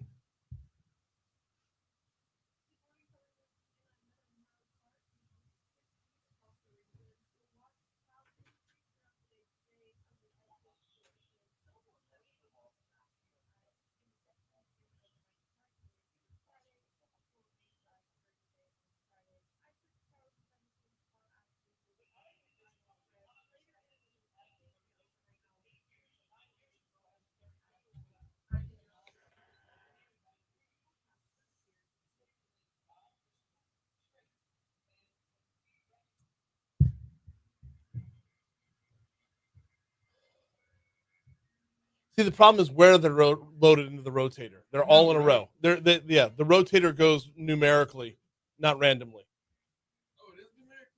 This is the same order they were in earlier this week. Yeah. Okay, then for some reason they've gone in the same order the last two times. Yeah, I'll give them the title. It's because this is Dead Mouse back to back or whatever, or 2 out of 3, whatever. 737 Talk 107.3 FM, WBRP, mornings with Brian Haldane, rolling right along. All right, you know how we do on a Thursday. Time for Crime Stoppers.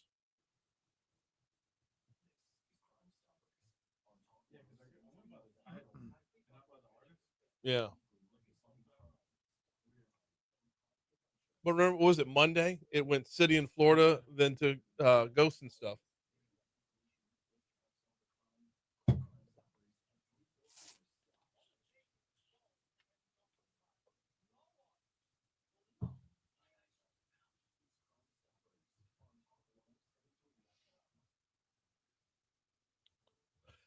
Yes, it's time for Crime Stoppers, and yes, we welcome in Lieutenant Don Capola. How are you, sir? Hey, good morning. How are you? I'm very well. It's good to be back. I'm glad to have you back. Last week was ICARE. The week before that, we had traffic issues. I was on, just not That's in right. studio. You were on the phone 2 weeks ago. It's just not the same. Yeah. No, it's not. It's different when you're here, for sure. We got a lot of ground to cover, so you got a whole stack of I do. potential but first, bad guys look, out there. let's But start with this. Congratulations on your recent award. Do what? What? A guarantee, and y'all received some award recently. I mean, you know, hey, you're used to it. I'm just saying, but I have to throw it out there. Listen to this, Don. That's a heavy trophy right there. Feel the base of that. Pick that up. That's 2 hands. That's for election coverage. I mean, can you imagine if it did something real? Congrats. I know. Thank you. Appreciate it. I pay attention. That's a weapon. It right is. There. It is. Well deserved. Thank you. I appreciate it. And the look, whole guarantee group. Well, that's because it's all because of guarantee, right? I mean, the team that we have up here, the family that we have up here, everybody raises the bar. That's just the way we all roll. I mean, Moscona takes home best sports show every year. Eagle 98.1 best overall station. Did you see Michelle Southern just picked up a national award? Yes. Not LAB, a national award for females in broadcasting is. And then I think our biggest one, Don, is our work with Dreams Come True. We got an award for that. Yep. I mean, yeah, Miss Becky, who is, I don't know if you know this or not, but Prejean is Cajun for can't tell her no. Okay. Because you can't tell her no. Can't tell her no. That's Prejean. That's what her name's got to mean, because it's impossible to tell her no. Well, she does such great work. Congratulations again to you and Thank you. The whole guarantee group, and we appreciate Crime Stoppers. Appreciates all y'all do and your listeners. Great job, and thank you again. Yeah, thank you. We getting ready for May yet? May is right around the corner. Yeah, and come May comes our pickleball tournament. Pickleball I am tournament. such a huge pickleball fan. Hey, I don't know if I'm one of the I'm OGs telling of you, pickleball fandom. It's so That's addicting. oh man, look, I tell you, don't hate it. it's Don't my count sport. it out. It's my sport from start to finish, Don. But the main thing is it's going to be a nice event for people to come together, and it's for a great cause. Okay. Do we know whose butt I'm going to kick yet? We don't know yet. I'm sure. No matter who you may face, they're going to be intimidated. But no doubt. But yeah, it's a fundraiser for the Capital Region Crime Stoppers, and those funds that are raised will go to pay our tipsters on the calls that we get, either identifying or locations of wanted fugitives. It's an important part to remember right there. I mean, the money's got to come from somewhere, and this is a big part of it. You'll have a number of a handful of events throughout the year. It's not like you're constantly going from event to event. No, we're not doing that. We don't want to burn people out, but we do want to make sure that people know that we appreciate the phone calls that come in. You are anonymous. We do everything to protect your anonymity. But with that being said, to pay these tipsters and our executive director Johnny Dunham has mentioned several times, it's a 501c3 organization, and we want to continue paying that. We just raised the rewards on homicides within the first 48, and we want to keep raising those. But to do so, then we need to have the funding to be able to do that. So there's still plenty of room to register, not only for players, but sponsorships. That information can be found on our website, crimestoppers225.com. Awesome stuff. Let's dive in. We got some bad guys to catch We got today? some bad guys. We're going to start for? off in Point Capee. Point Capee Sheriff's Office is looking for a Garrett Graffia, one in connection with the residential burglary occurred earlier this year. They believe that Graffia entered a residence. Multiple firearms were taken during this incident, and Graffia also faces pending charges for violent crimes in other parishes. There's a great picture of him on our Facebook page, Capital Region Crime Stoppers. So anyone with information on the whereabouts of Garrett Graffia, contact Crime Stoppers 344-STOP. Our P3 Tips app. Yep. Again, those are both anonymous ways of reporting the whereabouts of Garrett or anyone you may see, anyone you may recognize. And while we're on the Facebook page, we'll stay there for a little bit. Baton Rouge police are looking to identify an individual in an auto theft investigation, believed to be sometime in the middle of March. He was at a club in the 200 block of 3rd Street, stole a lady's purse who was also a guest of this nightclub. Keys were in the purse, took the keys, found the vehicle, left in the vehicle. It was described as a white 2016 Kia Soul. Also attempted to use this victim's credit cards at local convenience stores shortly after the theft. So there's pictures of that individual. So the pictures, you get 3 pictures up of this individual, and these pictures are simultaneously grainy and fantastic. You could tell this is not from like it's not from like a personal security system. And this looks like it's out in the open. This was a nightclub. Okay. Security system. So, but you could see this guy's face clear as day. You're not missing. Yeah. It's like if you know this guy, you're totally picking him out from these pictures. Picking him out. You mentioned grainy pictures. With that being said, LSU police are attempting to identify 3 individuals connected in several attempt burglaries of vehicles and an auto theft that occurred on the campus. Still the same thing, Brian. These pictures are a little grainy. But you can make these people out. To be clear, it's not a matter of camera quality or something like that. It's a matter of lighting. It's a matter of lighting. These things are happening at night, right? The movement, right?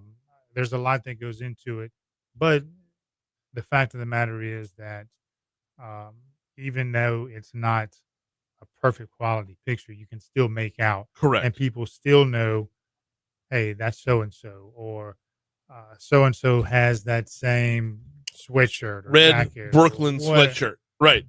Okay, I'm glad you brought that up because it was the first thing I noticed within the picture. I'm like, I don't know that you would see that sweatshirt everywhere. I mean, I'm not saying he's the only one that has it, but at the same time, though, I don't know that I've ever seen it. It's a red sweatshirt that says Brooklyn across the front. It's like, why is that roaming around the streets of Baton Rouge? Right. Or hey, I saw that a couple of days ago at this location, and that information could be used because investigators could go back and backtrack, and then later it may come up the missing piece of the puzzle they're looking for. Exactly. We had our Hope Initiative contest.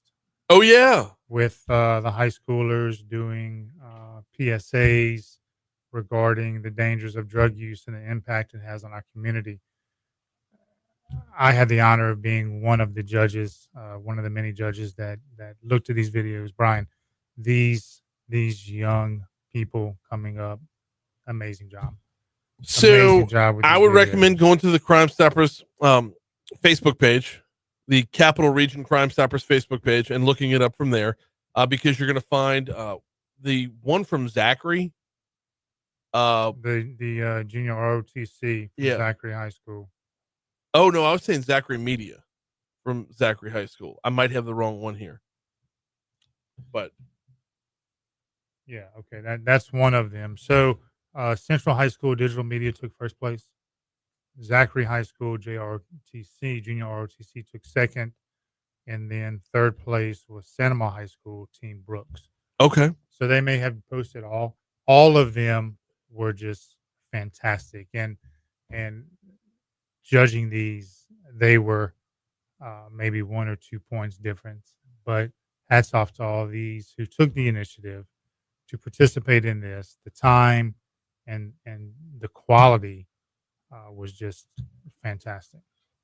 Yeah, and it shows up. But I think bigger than the quality of the submissions, Don, is the fact that you have their attention. You have their attention.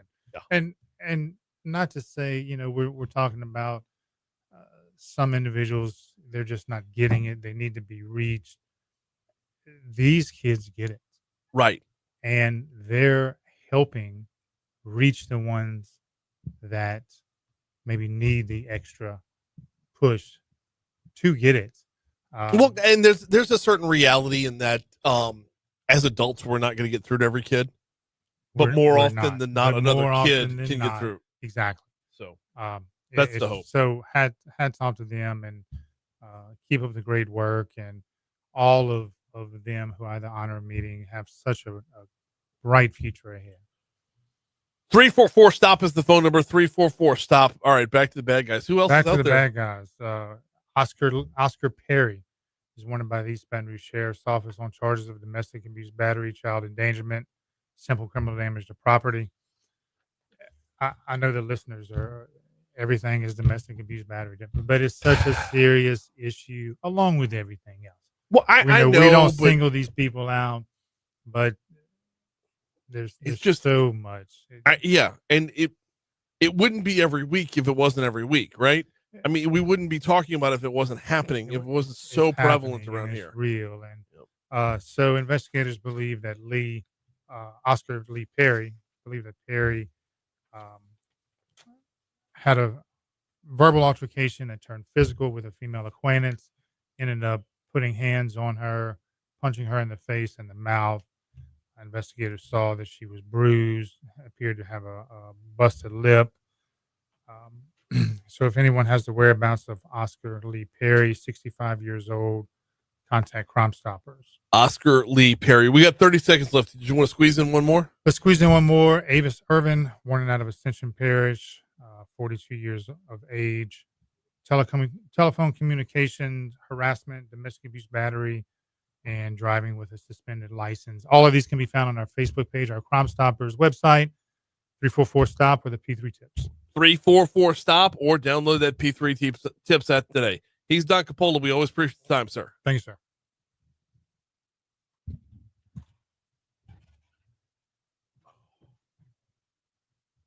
The knee is hurting again. What'd you do? Oh, here we go. I'm a pickleball. No. You don't need knees to play pickleball, Don. Got all What the you lateral talking movement of a about? good game of cornhole. Hey,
Yeah.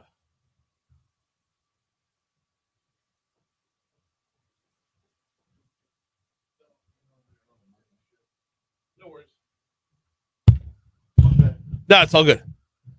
755 Talk 1073 FM WBRP. Mornings with Brian Haldane rolling right along. Oh man, got so much ground yet to cover today. I feel like we've only scratched the surface for today's content. Coming up next hour, Anna Johnson and Wes Watts coming over from the West Side this morning. Are you smarter than a fifth grader? It's a great event that they do over there, and we promoted it a little bit last year. Going to do that again in the next hour. Dream Teachers presents Are You Smarter Than a Fifth Grader? Uh, the event itself is coming up on April 11th. We'll tell you all about it at 8:15. Also, just get a little overall update from West Baton Rouge as we visit with Anna and Wes. Also, coming up next hour, Pat Boone. I know, just such a random pull. Pat Boone, who is like 90 years old, but he's got a new song out. And the long and the short of it is that he's trying to raise money to dig wells in Tanzania or sub-Saharan Africa. I don't know if it's specific to Tanzania or not, but he's got a new song out with a whole gaggle of other musicians, mostly country, if not, well, probably all country. But we'll talk with Pat Boone at 8:35. If interest of full disclosure, already had the conversation. It is a pre-recorded segment, and he is just full of energy. I mean, he is 100% full of energy. We're gonna get you back to Governor Jeff Landry, who was at the Rotary Club yesterday. Get a little bit more of what he had to say from his talk. I'm actually sending John the clip right now. And I tell you what, while John goes ahead and downloads this clip, let me remind you about the folks over at Mathern's. I'll be grabbing Mathern's for dinner tonight. Why? Because I'm working LSU baseball. And LSU baseball, Alec Box Stadium is right up the street from Mathern's. So if you're heading out to catch the Tigers versus Mississippi State at all this weekend, whether you're going out tonight, tomorrow night, or going to brave it out on Saturday when we may or may not be facing some rain, Mathern's has got you covered. Whatever it is you need for tailgating, Mathern's has got you covered. If you forgot the coals, you didn't bring enough cold beer, maybe you needed to restock on some chips, some dips, some burgers, whatever. Mathern's has got you covered right there in the Nicholson Gateway Shopping Center. I've been telling you every day about the new Kenilworth location, which I guess I should be saying is the old Kenilworth location, but they're back. The OG location for Baton Rouge. Mathern's has come home to you. So downtown, they're on 3rd Street, Nicholson Gateway Shopping Center. They're there. And then, of course, back at on Highland by Kenilworth. One of the things the governor addressed yesterday in front of the Rotary Club was that religious question. With Amendment 2 on your ballot on Saturday, there's been some question, some pushback that there is a fear that religious properties are going to be subject to tax if you vote yes for the amendment. Governor Landry assured the Rotary Club yesterday that's not the case. Religious organizations exemption. And Franklin knows this because the way we ensured that we protected our religious organizations was because we went to the religious organization with the most amount of property in this state. And we said, you write it. And when we got that, that's what we put in. I'm going to take a deeper dive into this tomorrow morning in the 6 o'clock hour, to be specific, because we've had numerous conversations on Amendment 2. And I want to make sure we get it right when we go to the polls on Saturday. Here comes news. I'll be right back.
mug says Blood First Coffee. I think it says the first coffee. But there's no comma. So it's Blood First Coffee. You gotta punctuation's important in life. Absolutely. That's the difference between but first coffee and Blood First Coffee. It is a cup. I thought it was a little bean. I was like, oh, that'll take on a whole new meaning. Yeah. But first coffee, and there's a little coffee. Yeah, a little coffee suppository. Yeah. If it works. Oof. Oh. It's like you're drinking it the wrong way. Hello.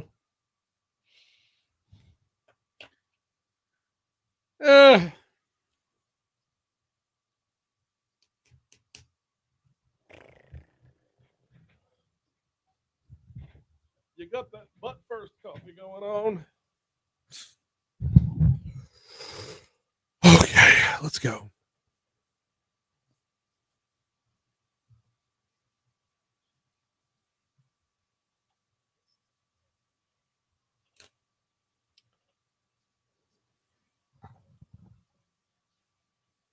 Ew.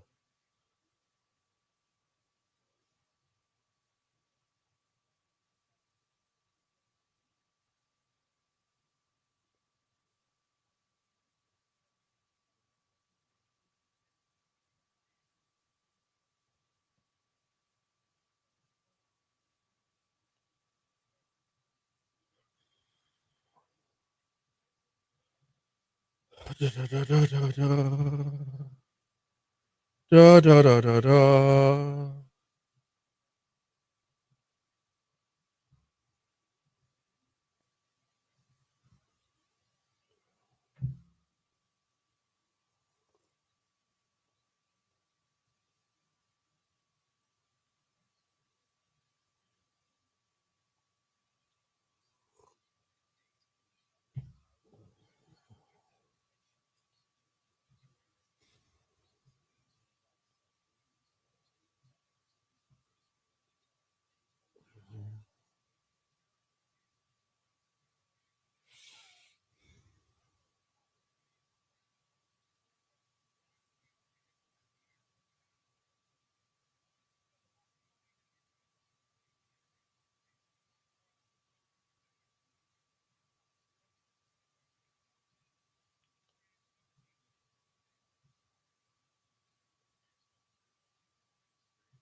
.806 Talk World 73 FM WBRP. Mornings with Brian Haldane rolling right along. Hour 3 coming your way right now.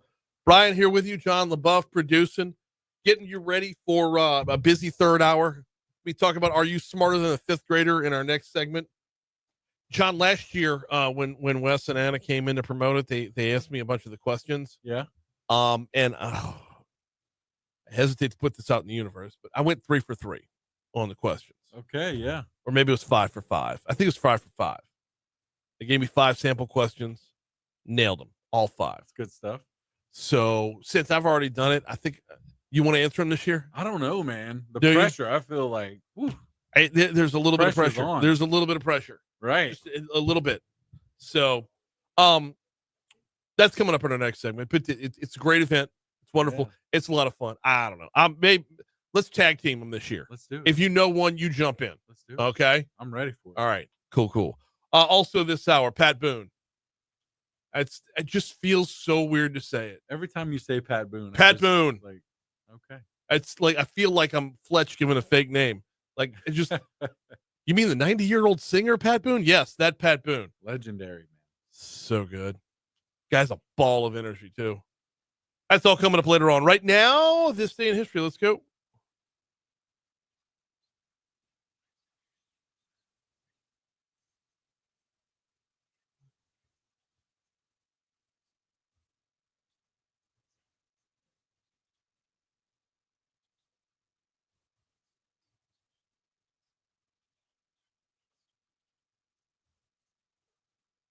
All right. Yeah. What happened? 1945.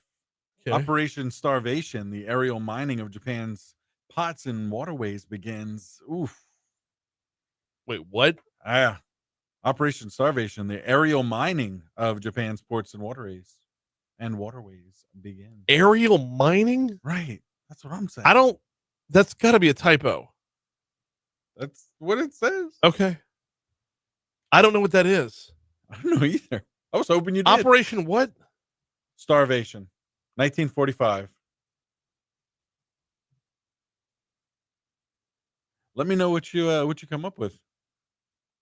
1952. Were you a fan of I don't know, you may have of course it was before your time, but Singing in the Rain came out today. Yeah, I'm good.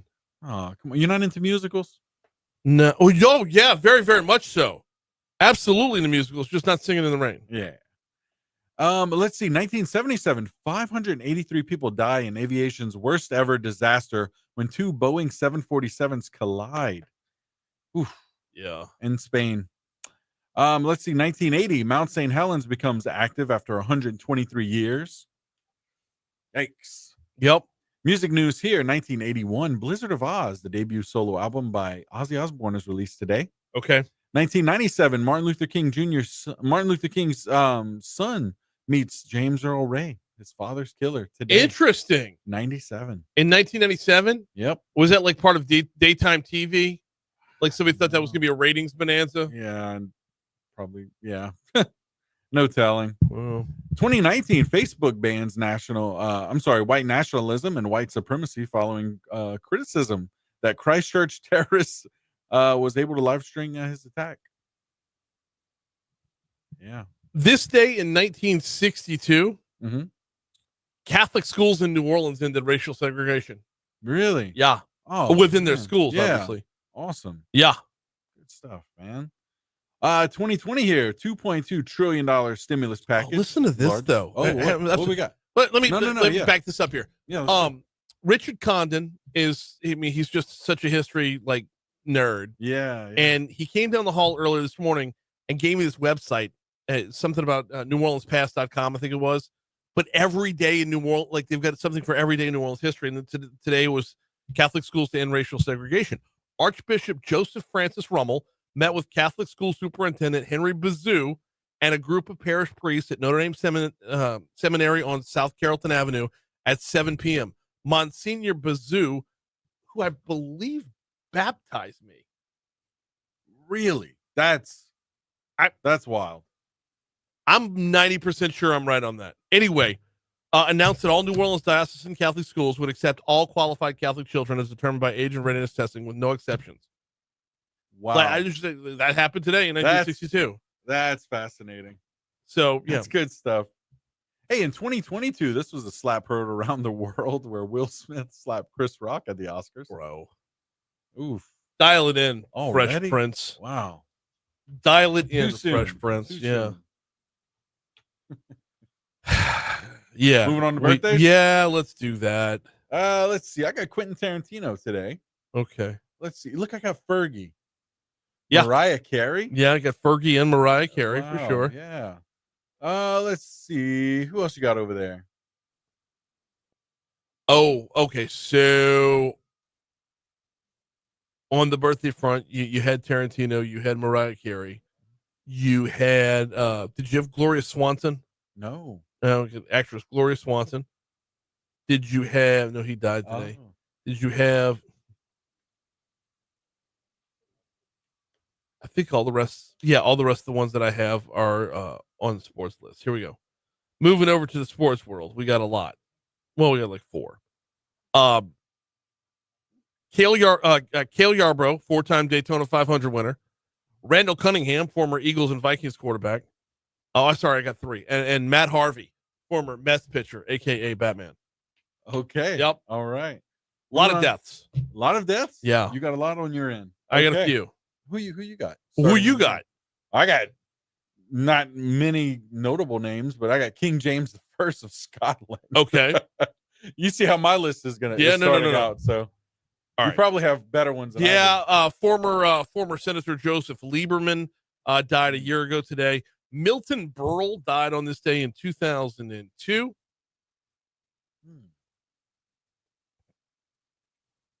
Dudley Moore, the actor who played, you remember the movie Arthur? Yeah. Dudley Moore. Yeah, he died on this day in 2002 as well. Same day as Milton Berle. MC Escher, the painting of the stairs that you don't know whether they're going up or down or sideways or whatever, all the crazy staircases. Okay. Dutch artist MC Escher died on this day in 1972. And those were the ones that I had. Okay. National days today. Major League Baseball opening day. Is it already? March 27th. Yeah. Oh man, let's go. I am it. so out of it for baseball right now. I'm dialed in on college baseball right now because LSU's super good. Yeah. March Madness is still going on, so I'm not dialed in on my Mets yet. I need to be. Yeah. Loving the coffee cup, by the way. Every time you sip, it's just I just need another quick little jolt. That's all. We got to take a quick break. When we come back, we're heading over to West Baton Rouge Parish. Actually, speaking of West Baton Rouge, got to remind you about the folks over at Landmark Bank. LandmarkBankLA.com is the website. You can find them in Brewley. That's the newest location. They are in Brewley. And what you'll find in Brewley is the same thing you're going to find in Zachary, same thing you're going to find in Denham, same thing you're going to find in Greensburg, same thing you're going to find in Clinton is with Landmark Bank and LandmarkBankLA.com. You don't just have a bank, you have a banker. Since 1897. In 1897, they opened up as a community bank. In 2025, they are a community bank. So whether you're talking about buying your first home or adding on to said home or buying your forever home or taking that leap in entrepreneurship and opening a business, Landmark Bank has got you covered. LandmarkBankLA.com. Quick break. We're coming right back next.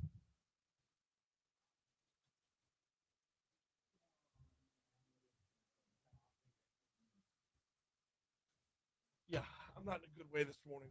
This week is just drained the shit out of me. It's hard to be worse. So, come on in. Okay. Okay. Yes, sir. What's up, All dude? right. I'm really good. Sorry about my random silly text every now and I then. love them. I listen to your show. I just got entertaining. I'm entertaining myself, by the way, so hopefully you know that you might get a laugh for us. I always appreciate any feedback at all. I got some good questions too. I'm trying to stump you this year. Oh yeah. Not gonna be difficult. You do get pen and paper though. I'm not firing on all cylinders this morning.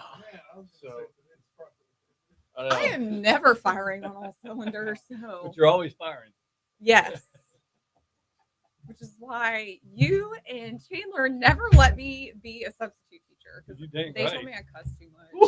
But you know what? I feel like kids probably cuss more than me now. yeah, but they don't need your guidance. Yeah, right. Why not? Your support of it. Look, if they're learning new words We and actually reading them. suspended them. I'm just kidding. Tried to teach them. Yeah, it's Yeah, we didn't let her. I would be a great teacher. I'd be on the How Day show honest trying to with you. respond. A bunch of men. Oh, they would cancel me in 2 seconds. No, really, I would be a great teacher. You're not firing this morning? A lot of extra work this week. I've been in LSU 2 nights already this week for women's basketball and baseball. Oh, yeah. That's right. You're doing those. And I'll be Fun, back there but- again tonight. So tomorrow's just going to completely suck. Yeah. Fortunately, I have a pre-recorded interview on my next segment, provided we're already back in. The opponents to amendment number 2 on the show. And I'd offered them the next segment. Do what? Tell me how to vote, by the way. Well, you saw I haven't he read just them. published a big article. And I want to fight. I just want. Let's do What are well? They're lying about it. Is basically Yeah, the I wrong think thing. they're trying to make a broad interpretation of something that's not there. Correct, but why? And I don't think this is spelled. All the rest is speculation. Woody. So I know. Woody. Just go away. That was Just go away, right? I got history there. Oh. Yeah, you need to hear it too. It's good. 817 Talk 107.3 FM WBRP. Mornings with Brian Haldane rolling right along. All right. I've been looking forward to this until it really came upon us, and now that it's here, I'm nervous. It's time to talk. Are you smarter than a fifth grader? I want to welcome back from the other, making the jaunt from the other side of the river. We got Wes Watts. We got Anna Johnson. Welcome back. How you doing? Good. How are you? Doing. I'm tired. If I'm being completely honest, like I'm just wiped. I don't know what this week has been a month. I don't know why. It's the pollen. Like, do you see my eyes? You're so I look right. like I got punched in both of my eyes. Yes. Well, think about fifth graders that go to school tired and have to answer these questions too now. So you're Yep. Now we're making it real, Yep. Brian. Well, Making it real. but okay, following along with that, we keep it kind of newsy. Are we actually going to see school times get pushed back? The conversation keeps getting louder and louder, and all the science is there. Yeah. Yep. And I know we did some things to try and adjust schedules for older kids to go to school later because it proves research shows that they perform better when they start school later. Yeah. Yeah. We do some things out of convenience sometimes that don't necessarily make sense for kids. And Right. Yeah. Yeah. I think it's worth a conversation for sure. Yeah. Well, it's being had on a national level. Robert Kennedy Jr. is the one who's taking the lead on that, which kind of surprising, but okay, I'll run with it. If the science is there, let's run with the science. Yep, I agree. All right, are you smarter than a fifth grader? Let's talk about the event. Let's talk about Dream Teachers. Let's talk about what they do and what this benefits. So Dream Teachers is an organization, nonprofit that just has one goal, and it's to elevate the teaching profession. And as we know, Brian, that's always a big topic of conversation. Yes. I'm a fan of teachers. Spent 30 years in education and love it. Still want to support it. And that's all that we do at Dream Teachers. We have a big event in the summer where we recognize the state teachers and principals of the year and finalists. And it's like the Oscars for teachers. It's an awesome event at the World War II Museum. Do it in July. Yeah. Okay. That's the purpose of Dream Teachers is to support and elevate the profession of teaching. This event that we're talking about now, Are You Smarter Than a Fifth Grader, is a fundraiser for that. And one of the things, one of the focal points of that is that we're hosting a free professional development day for teachers who anybody wants to come. Okay. And the funds go because we bring in former and current state teachers of the year principals who can be our speakers and our presenters. And we just feel like these are the best of the best. Let's get them in front of as many teachers as possible. Then that just translates to the classroom. We have more kids now that are exposed to better teaching. And seriously, the way to make education better, and we're doing a lot of great work in Louisiana. Yes, we are. Is to put great people in front of our kids. Yes. That's the key to it. And we have to quit bashing education so more of our talented and smart people, young people, choose education as a profession. And that's my stump. We need great people to choose a great profession because it impacts kids.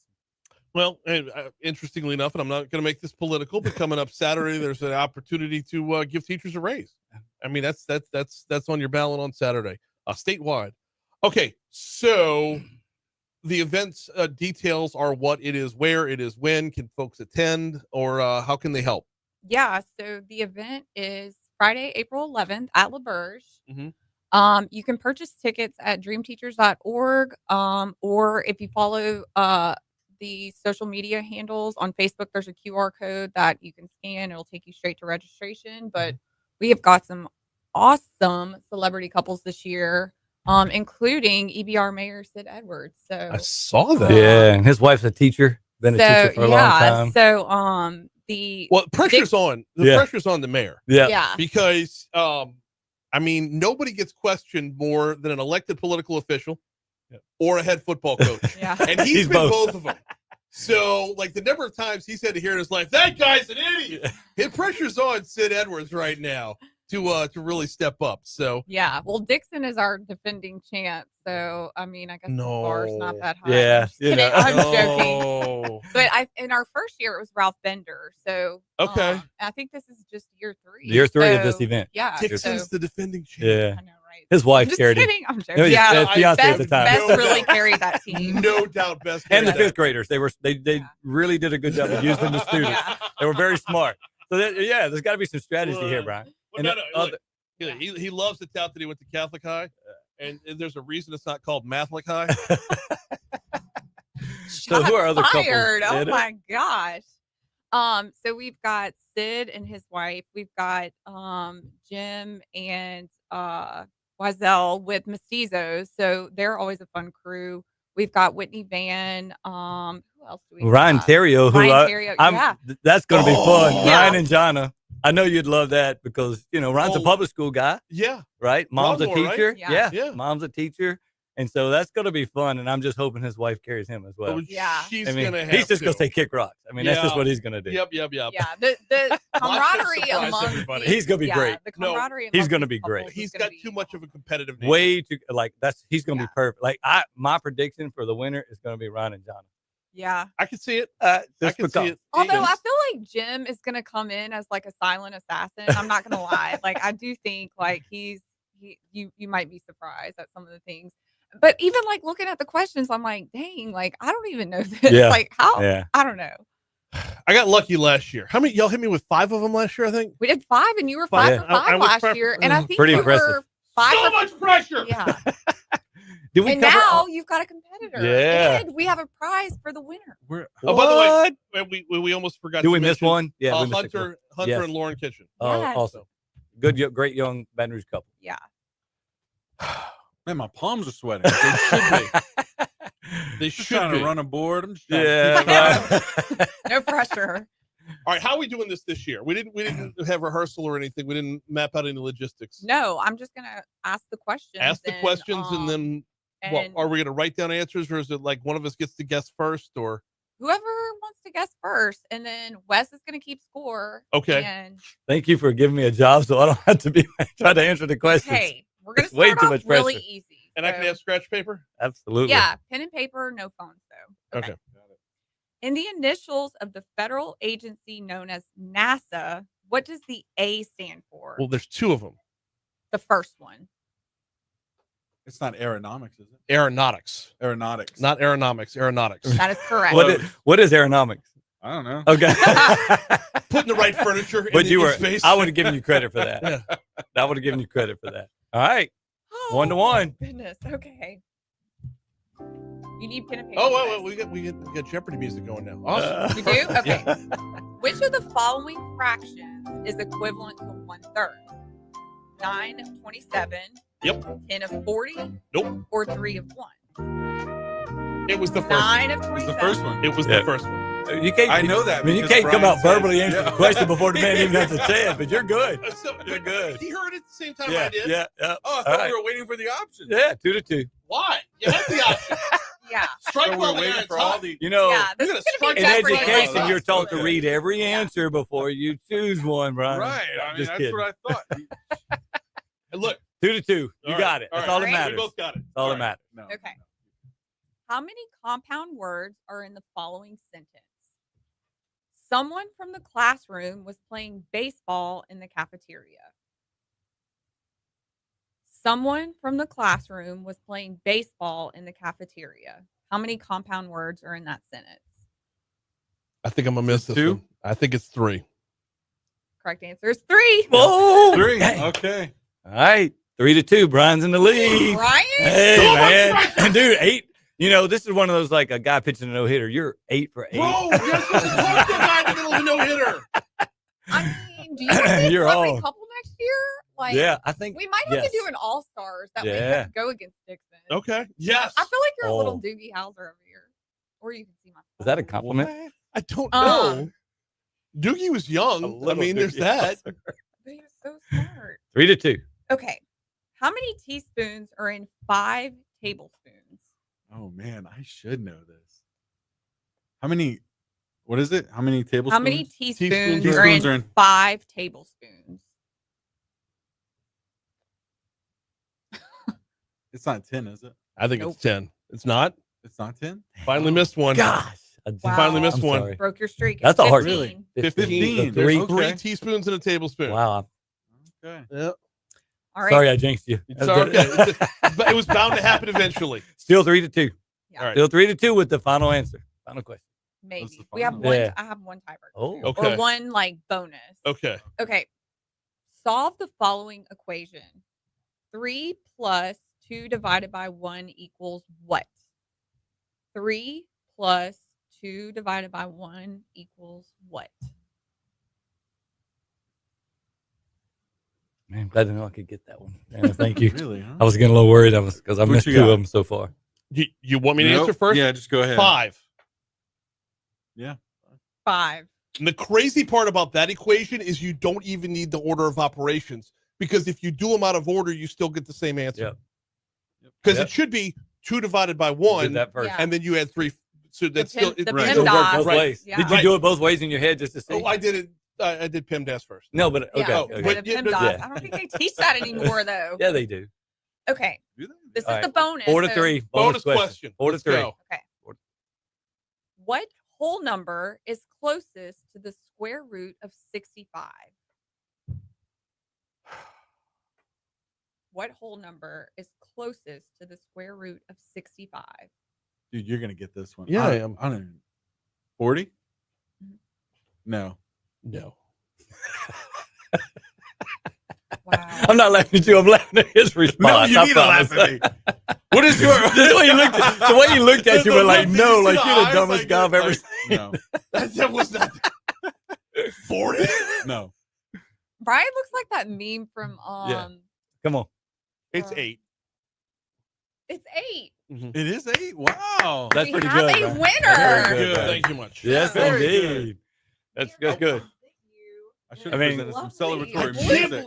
Bluetooth speaker from What? LCA. Nice. How about that, huh? Are you Compliments of- regifting? Yeah, I'm definitely You regifting. regifting.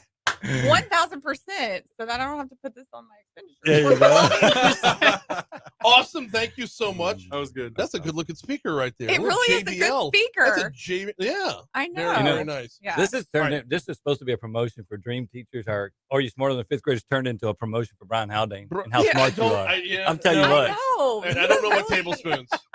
And yet, Yeah, yeah. and I like to brag on having some game in the kitchen. And like, Yeah. you think I would know conversions? What's No. your worst subject? Because I need to pick more of those questions next year.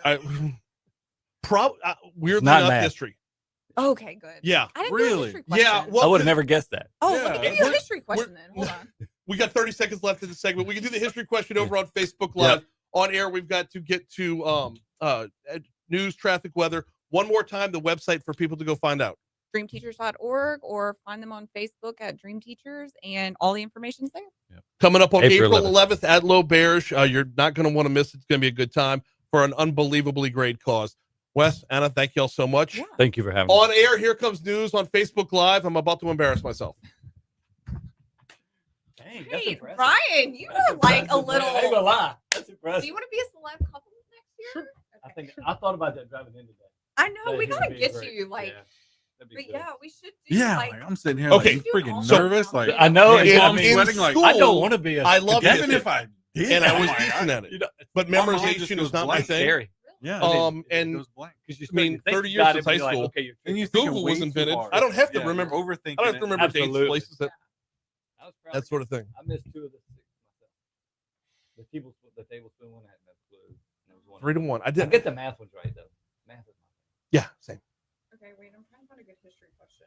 Let's because see. the square root of 65. Yeah, I'm terrible in math. That's why I was picking math questions. What? No, but listen to the rest of the question. Right. 64. Right. You You got to listen to the rest of the question. Which whole number is closest to? Yeah. And you said So- 40. Right. I don't know. You were. I think he you were was thinking just squaring. whole numbers. He was Yeah. square. I don't know what. Okay, which general? That was 40 led- squared would be what? 1600? So, yeah. Yeah. Close. Divided by Nailed it. divided by Nailed it. 200. And is that- 8. and Divided that's by why- 200. is- Yeah, exactly. And that's why when I looked over, I was like, no. yeah, that look was priceless. Okay, Don't mean to be smug. Yeah. It's like I felt like my wife was looking at me, telling me, "No." Like, no. Which Civil War battle took place the farthest north? I don't even know this one. I just try to pull out a name of one I know. Like, Yeah, me too. That's all I would do. Yes. Just being silly. No. Farthest north. So what was Did they get all the way up to New York? Close. I was thinking more in West Virginia. You want me to tell you? Yeah. St. Albans raid in Vermont. Vermont be even further. Yeah. Wow. Yeah, they were fighting it. Yeah, I would have never. I mean, like, what Confederate group snuck off to get that far up? Like, Yeah, we need answers. Seriously, how'd they get there? yeah. Okay, let me see if I can find another one. I'm more of a World War II guy. What revolutionary leader wrote the influential Common Sense in 1776? Thomas Paine. Yep. That I do know. What ancient civilization built the Machu Picchu complex in Peru? Incas. Yes. I wouldn't know that. You are like Man. on it. Like he's like, I mean, we got the I talent. He can't use fifth graders. Yeah. No, I need fifth graders. Yeah, we need them. They're awesome. So. We should He should be. We should sneak him in with the fifth graders. Like Yeah. he could be like what a was the Adam friend. Sandler movie? Yeah, Billy Madison. Billy Madison. Yeah, that's you what could we're be our looking. Billy Madison. Yeah, I could definitely do that. We are definitely getting you next year. Okay, Like, I'm in. and We need didn't talk about the kids.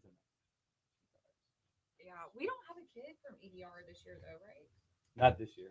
We have West Baton Rouge So we have West Baton Rouge, Zachary, Central, Ascension, and West Feliciana. and West Feliciana. Yeah. So we Yeah. don't even have an EDR kid this year, but Yeah, it just didn't work out. All good. yeah. Will you sneak a picture of us here? Yeah, absolutely. Sneak. Well, if you can make it out on April 11th, come. Yeah, man. What night is that?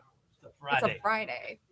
I actually have two seats at my table. I told available. him, I was like, you and your That wife you could should just- come. You could just have. Everything is based off of close. This would be the okay. We need to be in New Orleans the next day. Basketball. Abby. Oh, you're back. Yes. Yeah. I thought that was over. Y'all still playing. AAU. Love it. Yeah, she made the team. All right, ready? Yep. What college did I feel like last time we talked, y'all were deciding a college for Tentatively Southern Miss. I'm an But- Eagle. Got my master's degree there. Okay. Loved it. really? Okay. I need to find because we got an alumni scholarship. She did not get the president's scholarship. She didn't get the leadership scholarship either.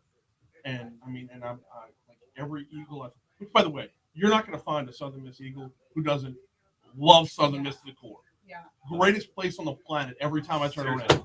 When I Every walked time on I turn campus, around. I was treated not more better. What I was treated better than any other school and everything. I did these Southern LSU classes, all of them. Yeah. Unbelievable. Yeah. It's- Unbelievable. Good for her. She fell in love the second, and she's the oldest, so she's So- Daddy's girl for sure. So she's at St. Joseph's, right? Right. Counselor there. I'm just asking, just because counselors can find you. So if you were willing to write, like I've had parents that would pay their kids, I'll give you $25 or $50 for every scholarship you apply for, because there's hundreds of them. Yeah. And you just go apply. Yeah, just play. And Morning, Southern Louisiana. you just have to be willing. They just have to be willing to do the application part, which is painful. Yeah. And And to do 50 of them. I mean, how much of that is copy and paste though? Or AI Because it's a lot. Because I mean, the essay you're going to write for one, 90% of it's going to apply to the next one. You just change, from I Change was a the Girl Scout to I have Irish yeah. heritage, whatever. Yeah. So Worth doing that. yeah, I just. Yeah, people making money at school because of it. But I mean, she's a low B student, ACT 25. That's pretty good. Yeah. She's She's me. won a lot of. She's 100% me. Yeah. Like gets She's a bored B in student class. because she likes doing a lot of things. Right. Right. Right. I love that. Yeah. You want to talk about a storied career? You want to talk about a lifetime of achievements in music and movies and TV and everywhere? What's got Pat Boone running these days? Well, it's trying to bring drinkable water to sub-Saharan Africa. He joins us now. Pat Boone, how are you, sir? Well, I'm doing great, Brian, and I'm thanking you for becoming part of this by just talking about it with your audience in Baton Rouge. And I am a big fan of Louisiana. I actually sang with oh gosh, ain't that a shame? Gosh, I've let Fats Domino. Yes, sir. Get away from me. And it was a place there, and I was singing "Ain't That a Shame," which I had recorded.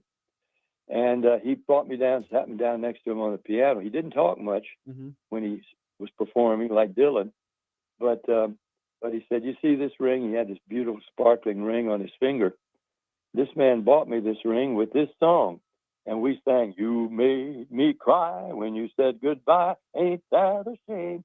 We sang it together. And he was giving me credit for having recorded his song, not taking something from him, but taking him over into pop music from what was called rhythm and blues, but it was also called race music then. So I have many favorable memories from my Louisiana days. So I grew up in Nashville. What a great way to start the conversation. That's exactly where I was going to head, because with your long and storied career, collaboration has to be one of the biggest parts of it. Is the fact that not just that you've generated a lot of music yourself, but that which has been shared and the way things have changed over time, to just the generations you've shared with. Talk to me a little bit about how that's evolved within your career, and you've utilized that to have lifelong friendships and relationships. Yeah, that is the most beautiful part of it for me, of course. The friendships. There was a guy who was my opening act the first time we met in 1955 at a sock hop in Cleveland. I had 3 million sellers. He had just made his first record for Sun Records, a guy named Elvis. And he was my opening act when we performed at that sock hop that night. And, of course, Bill Randall, the nation's #1 DJ then, had Colonel Parker bring him up from Shreveport because he wanted to see what he was like, because RCA Victor Records had just signed him. He hadn't recorded for them yet, and the kids in Cleveland didn't know who he was. But the DJ introduced him, said, "This young fella is going to be recording for RCA Victor. Let's welcome young Elvis Presley." So Elvis went on and sang, "That's all right, Mama, that's all right with me." It was a bluegrass country song. And he tried to make it sound like it was R&B, which it wasn't. But the kids liked him. They loved him. I could see that looking through the curtain backstage. But they weren't sure about the song. The music didn't sound like rhythm and blues or what we were starting to call rock and roll then. But then when he finished that song, and he said, "Thank you very much. I'd like to do the other side of the record for you. Hope you like it." And then he sang, "That's all right, Mama, that's all right with me, any way you please." And that was rhythm and blues, and they loved it. So did I backstage. But that's all he had. He finished that and left.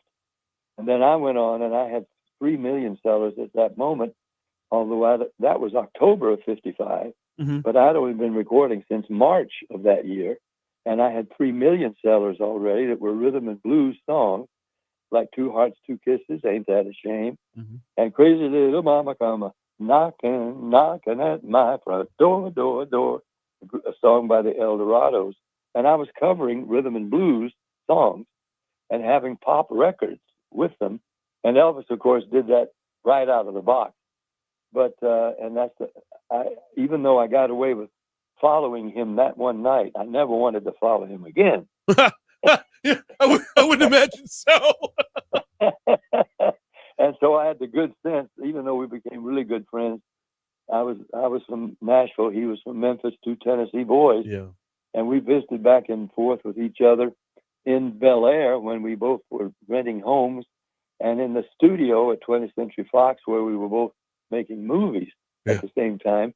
And so our friendship continued on through his life, and too many stories to tell you about that. But anyway, those are some of the memories that began when I was 21, still in college, I'd been at North Texas State, but I transferred to Columbia University at that point so I could get my college degree, because I didn't think this record stuff was going to last, and I was going to be a school teacher.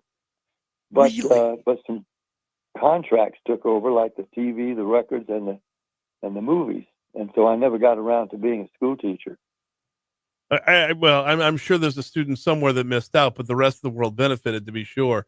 We're talking with Pat Boone, and look, I got to be responsible here. I've got to resist temptation, because I want to walk you down the path of 100 stories, because you've got thousands to tell. But we do have business at hand, though, because one, Voices for Tanzania is it's already out, and it is an important work, not just because of the music, more to the point because of what it's doing. Let's talk about bringing drinkable water to some parts of Africa that don't have it.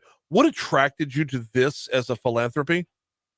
I got involved with God TV, which is still a network that had a ministry going called Cape Town to Cairo. Mm-hmm. And the idea was to build and create freshwater wells in the 40 nations. I didn't know then there were 40 nations in Africa. I hadn't been there yet. And so my wife and I drilled a well in Tanzania. We funded it for 500 feet, brought in fresh, sparkling, clean water in the middle of the desert in Tanzania. Mm-hmm. And then we created a vegetable garden around that, Shirley Boone's vegetable garden, to help the people there whose diet was still the same as it was 3,000 years ago, just beans and rice. And they're out in the desert, and they didn't have any kind of fresh water to drink. Mm-hmm. And so we had brought that well in, and that is what hooked me. Then there's an organization called One Serve, more recently, that is bringing in fresh water wells, sanitation, education, and economic aid to over 200,000 people right now in Africa. And I came aboard with them, and they took my song, One, which I'd already written, and they've made it their theme song. We've done the video, and then with all of these artists that you know of, Larry Gatlin, Alabama, Lee Greenwood, Deborah Allen, Billy Dean, and on, they sing with me. And it's a We Are the World type thing. And I got the news just a few minutes ago that we're now number 2 on the AC chart. We're ahead of Billie Eilish and a lot of other people that are there already. Really? But our song, One, is right at the top of the AC chart already. And that is such a blessing, because when you go to One for Tanzania, that's ONEFORTANZANIA, One for Tanzania, and then you see the app and you click on it. There's a red button, and you find the ability you can to donate $5, $50. We have people donating 1,000 and more, and we're going to raise the money in a We Are the World fashion with singing artists to bring fresh water to the lives of those children whose life expectancy right now is 5. They are not expected to live past the age of 5 because of poisoned water. That's all they have. And so it's a cause, and we're up to our neck in it, and we're going to keep going. And the song is the song God just gave me. I wrote it using the number 1 in 4 ways: for the individual, for good people when they come together and are united. And we're supposed to be one nation under God, which really we're not right now. We're terribly divided. Yeah. But I think we can come together in this issue and help people live who don't have fresh water to drink, and feel good about it, and give credit to each other for being willing to participate on something that is this life-saving and immediate. So anyway, that's the story. I thank you for being able to making me able to talk to you and your audience about it. And I hope people will join in. In fact, you guys are already part of it. So pat yourselves on the back. We're talking with Pat Boone about One. This is Voices for Tanzania, as we're looking to raise some money to bring potable drinking water, build out wells within sub-Saharan Africa. All right, Pat, I got to ask you, man, you're recruiting the other voices for this here. You're recruiting Alabama and Larry Gatlin, Vince Gill's in the mix, Pam Tillis in the mix, Lee Greenwood for crying out loud. What's the pitch here? Is it I'm Pat Boone and you're doing this, or did they have a connection to this cause as well? Well, we did have a PR firm that helped us. I didn't have phone numbers for all of these, but we did, either I personally or people representing me would, and we wrote and we texted. And the ones that I actually reached, not one said no. However, some of those, like Garth and others that have contacted me, why am I not part of this? Why didn't you contact me? And all I can say is I tried. Yeah. I even tried to get Bob Dylan to help me with it, but he's on the road with the Outlaws. And so I wasn't able to reach as many as I wanted to, although I tried. But then we couldn't wait because we knew that the United Nations had made 2 days ago, was it 2 days anyway? The 3/22 World Water Day. Mm-hmm. And so we had to get our song out by then. And it is now. And it is number 2 on the AC chart. And head of artists that would have joined me if I could have reached them. Well, I mean, around this time of year when, we might be thinking, we might be a little bit more reflective during Lent and whatnot. If we think about how bad we've got it from time to time, there's always somebody who, our poorest in America would be envied in other parts of the world. And it's important to remember something like that. So you are so right. You are so right. I appreciate a couple minutes this morning. I appreciate you taking this on as your mission. And I know you got a scooch, but as you get out of here, once we're clear of the conversation, we're going to play the song for everybody. Pat Boone, thank you so much for a couple minutes. And you're part of it now. God bless you.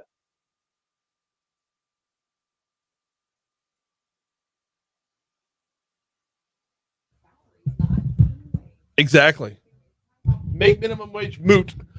8:49 to Talk 107.3 FM at WBRP. We are going to get to your money now coming up in just a second. Fascinating stuff from Pat Boone. That was a good time. When we come back, we are going to play that song. It's called One. We'll have it for you on the back end. I didn't want to start it right now, leading up to your money now, and then have to cut it off. So when we come back, we got One from Pat Boone. We might not play the whole thing either way. Hey, before we get you to our break, got to remind you about the folks over at Cajun Soft Wash. It is spring cleaning time, which means give your home a look. You got a little green, a little black tinge building up on the walls. Give your roof a look. Got a little algae, a little mold, a little mildew. Nothing shortens the lifespan of your roof like having algae, mold, mildew build up. It actually eats away at the shingles. Check out CajunSoftWash.com. Hit up those frequently asked questions. Learn about their process. 100% effective, 100% safe. Extend the lifespan of your roof. CajunSoftWash.com. Here comes your money now.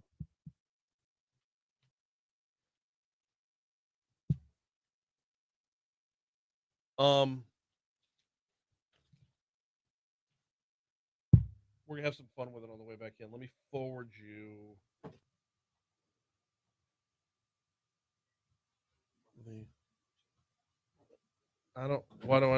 okay. You have it? You have it already?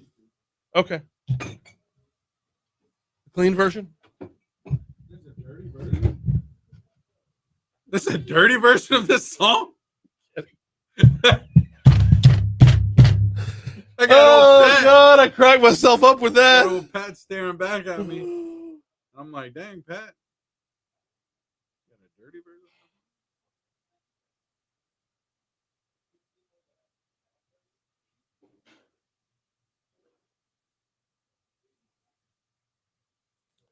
Dude, this song slaps harder than my dad did when I was 9. Oh! Domestic abuse.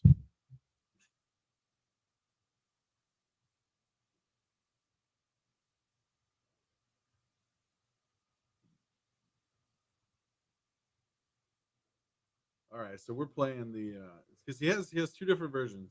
So I guess we're playing the collab. Yes, the collab. Gotcha. The Greenwood in there. Let's see. What else you got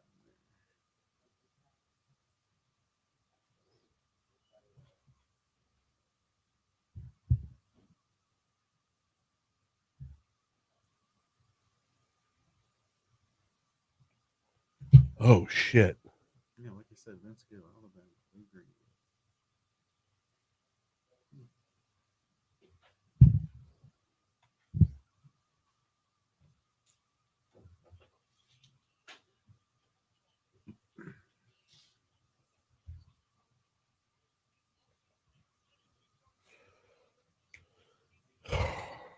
We're going to come back in with it. We're going to play about a minute and a half to 2 minutes of it. Okay. But we're going to have to get out with breaking news. Gotcha.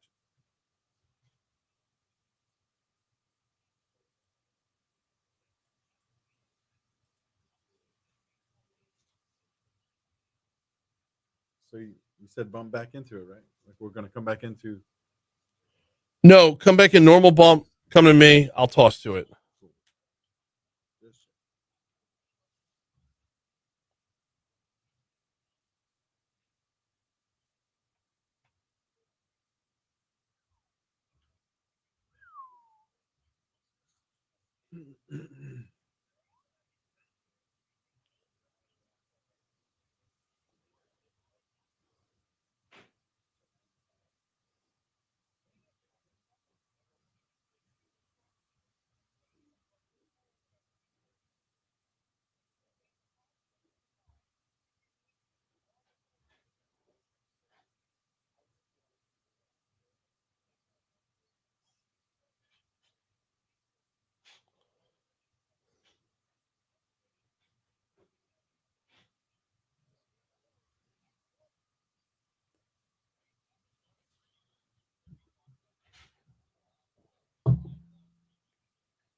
I got to bang out my live read for BTR. That's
I do. I saw that. That's yes. We need to keep that, please. Oh, That's the oh, I difference. don't. I don't know. I can come up with something in about 5 minutes from now. Perfect. That'll work.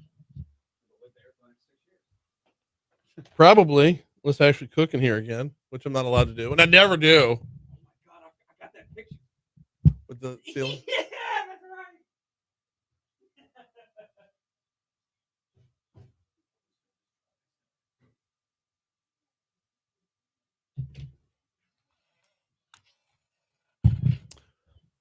856 Talk 1073 FM WBRP mornings with Brian Haldane rolling right along. We're not done quite yet.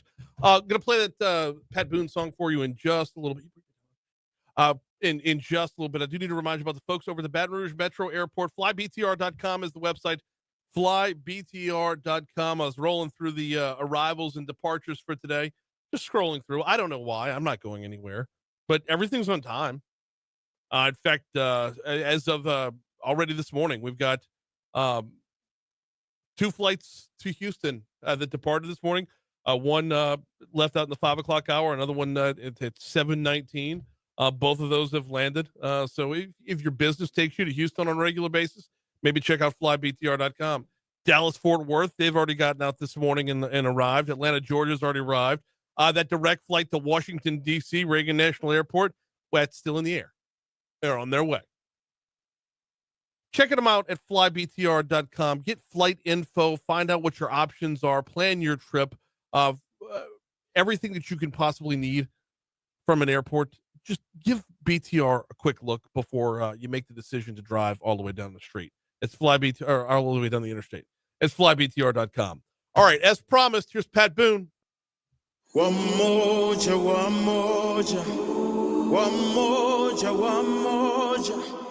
duniani sisi ni wamoja.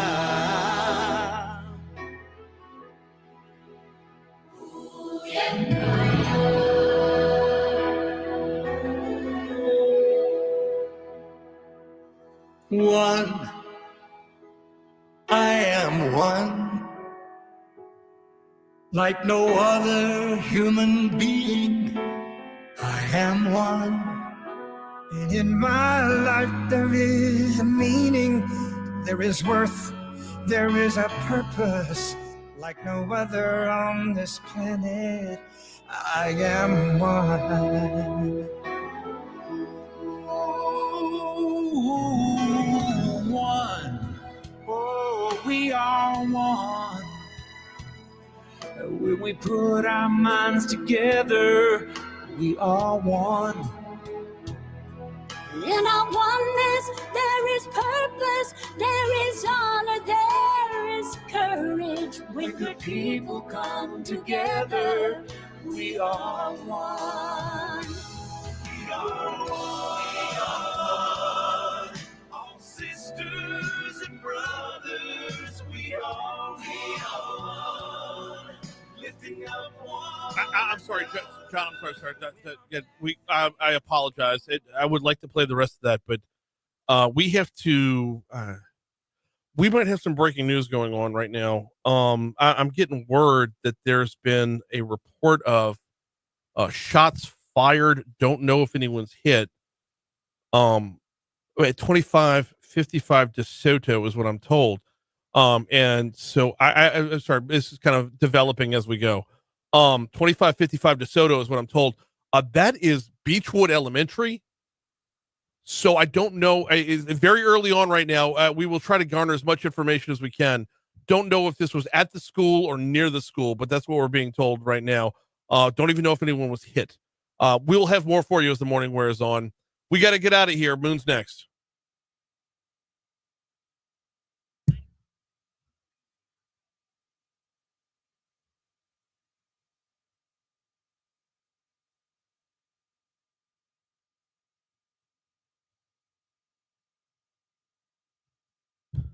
All right, Facebook, we're gonna get out of here in just a little bit. This is unfolding as we go. I don't have a whole lot of information. No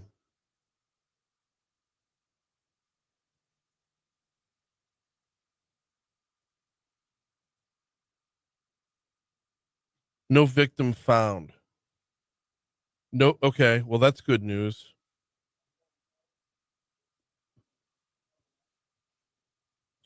I tell you what, let me get to work on this. If it's something that's real, we'll break back in.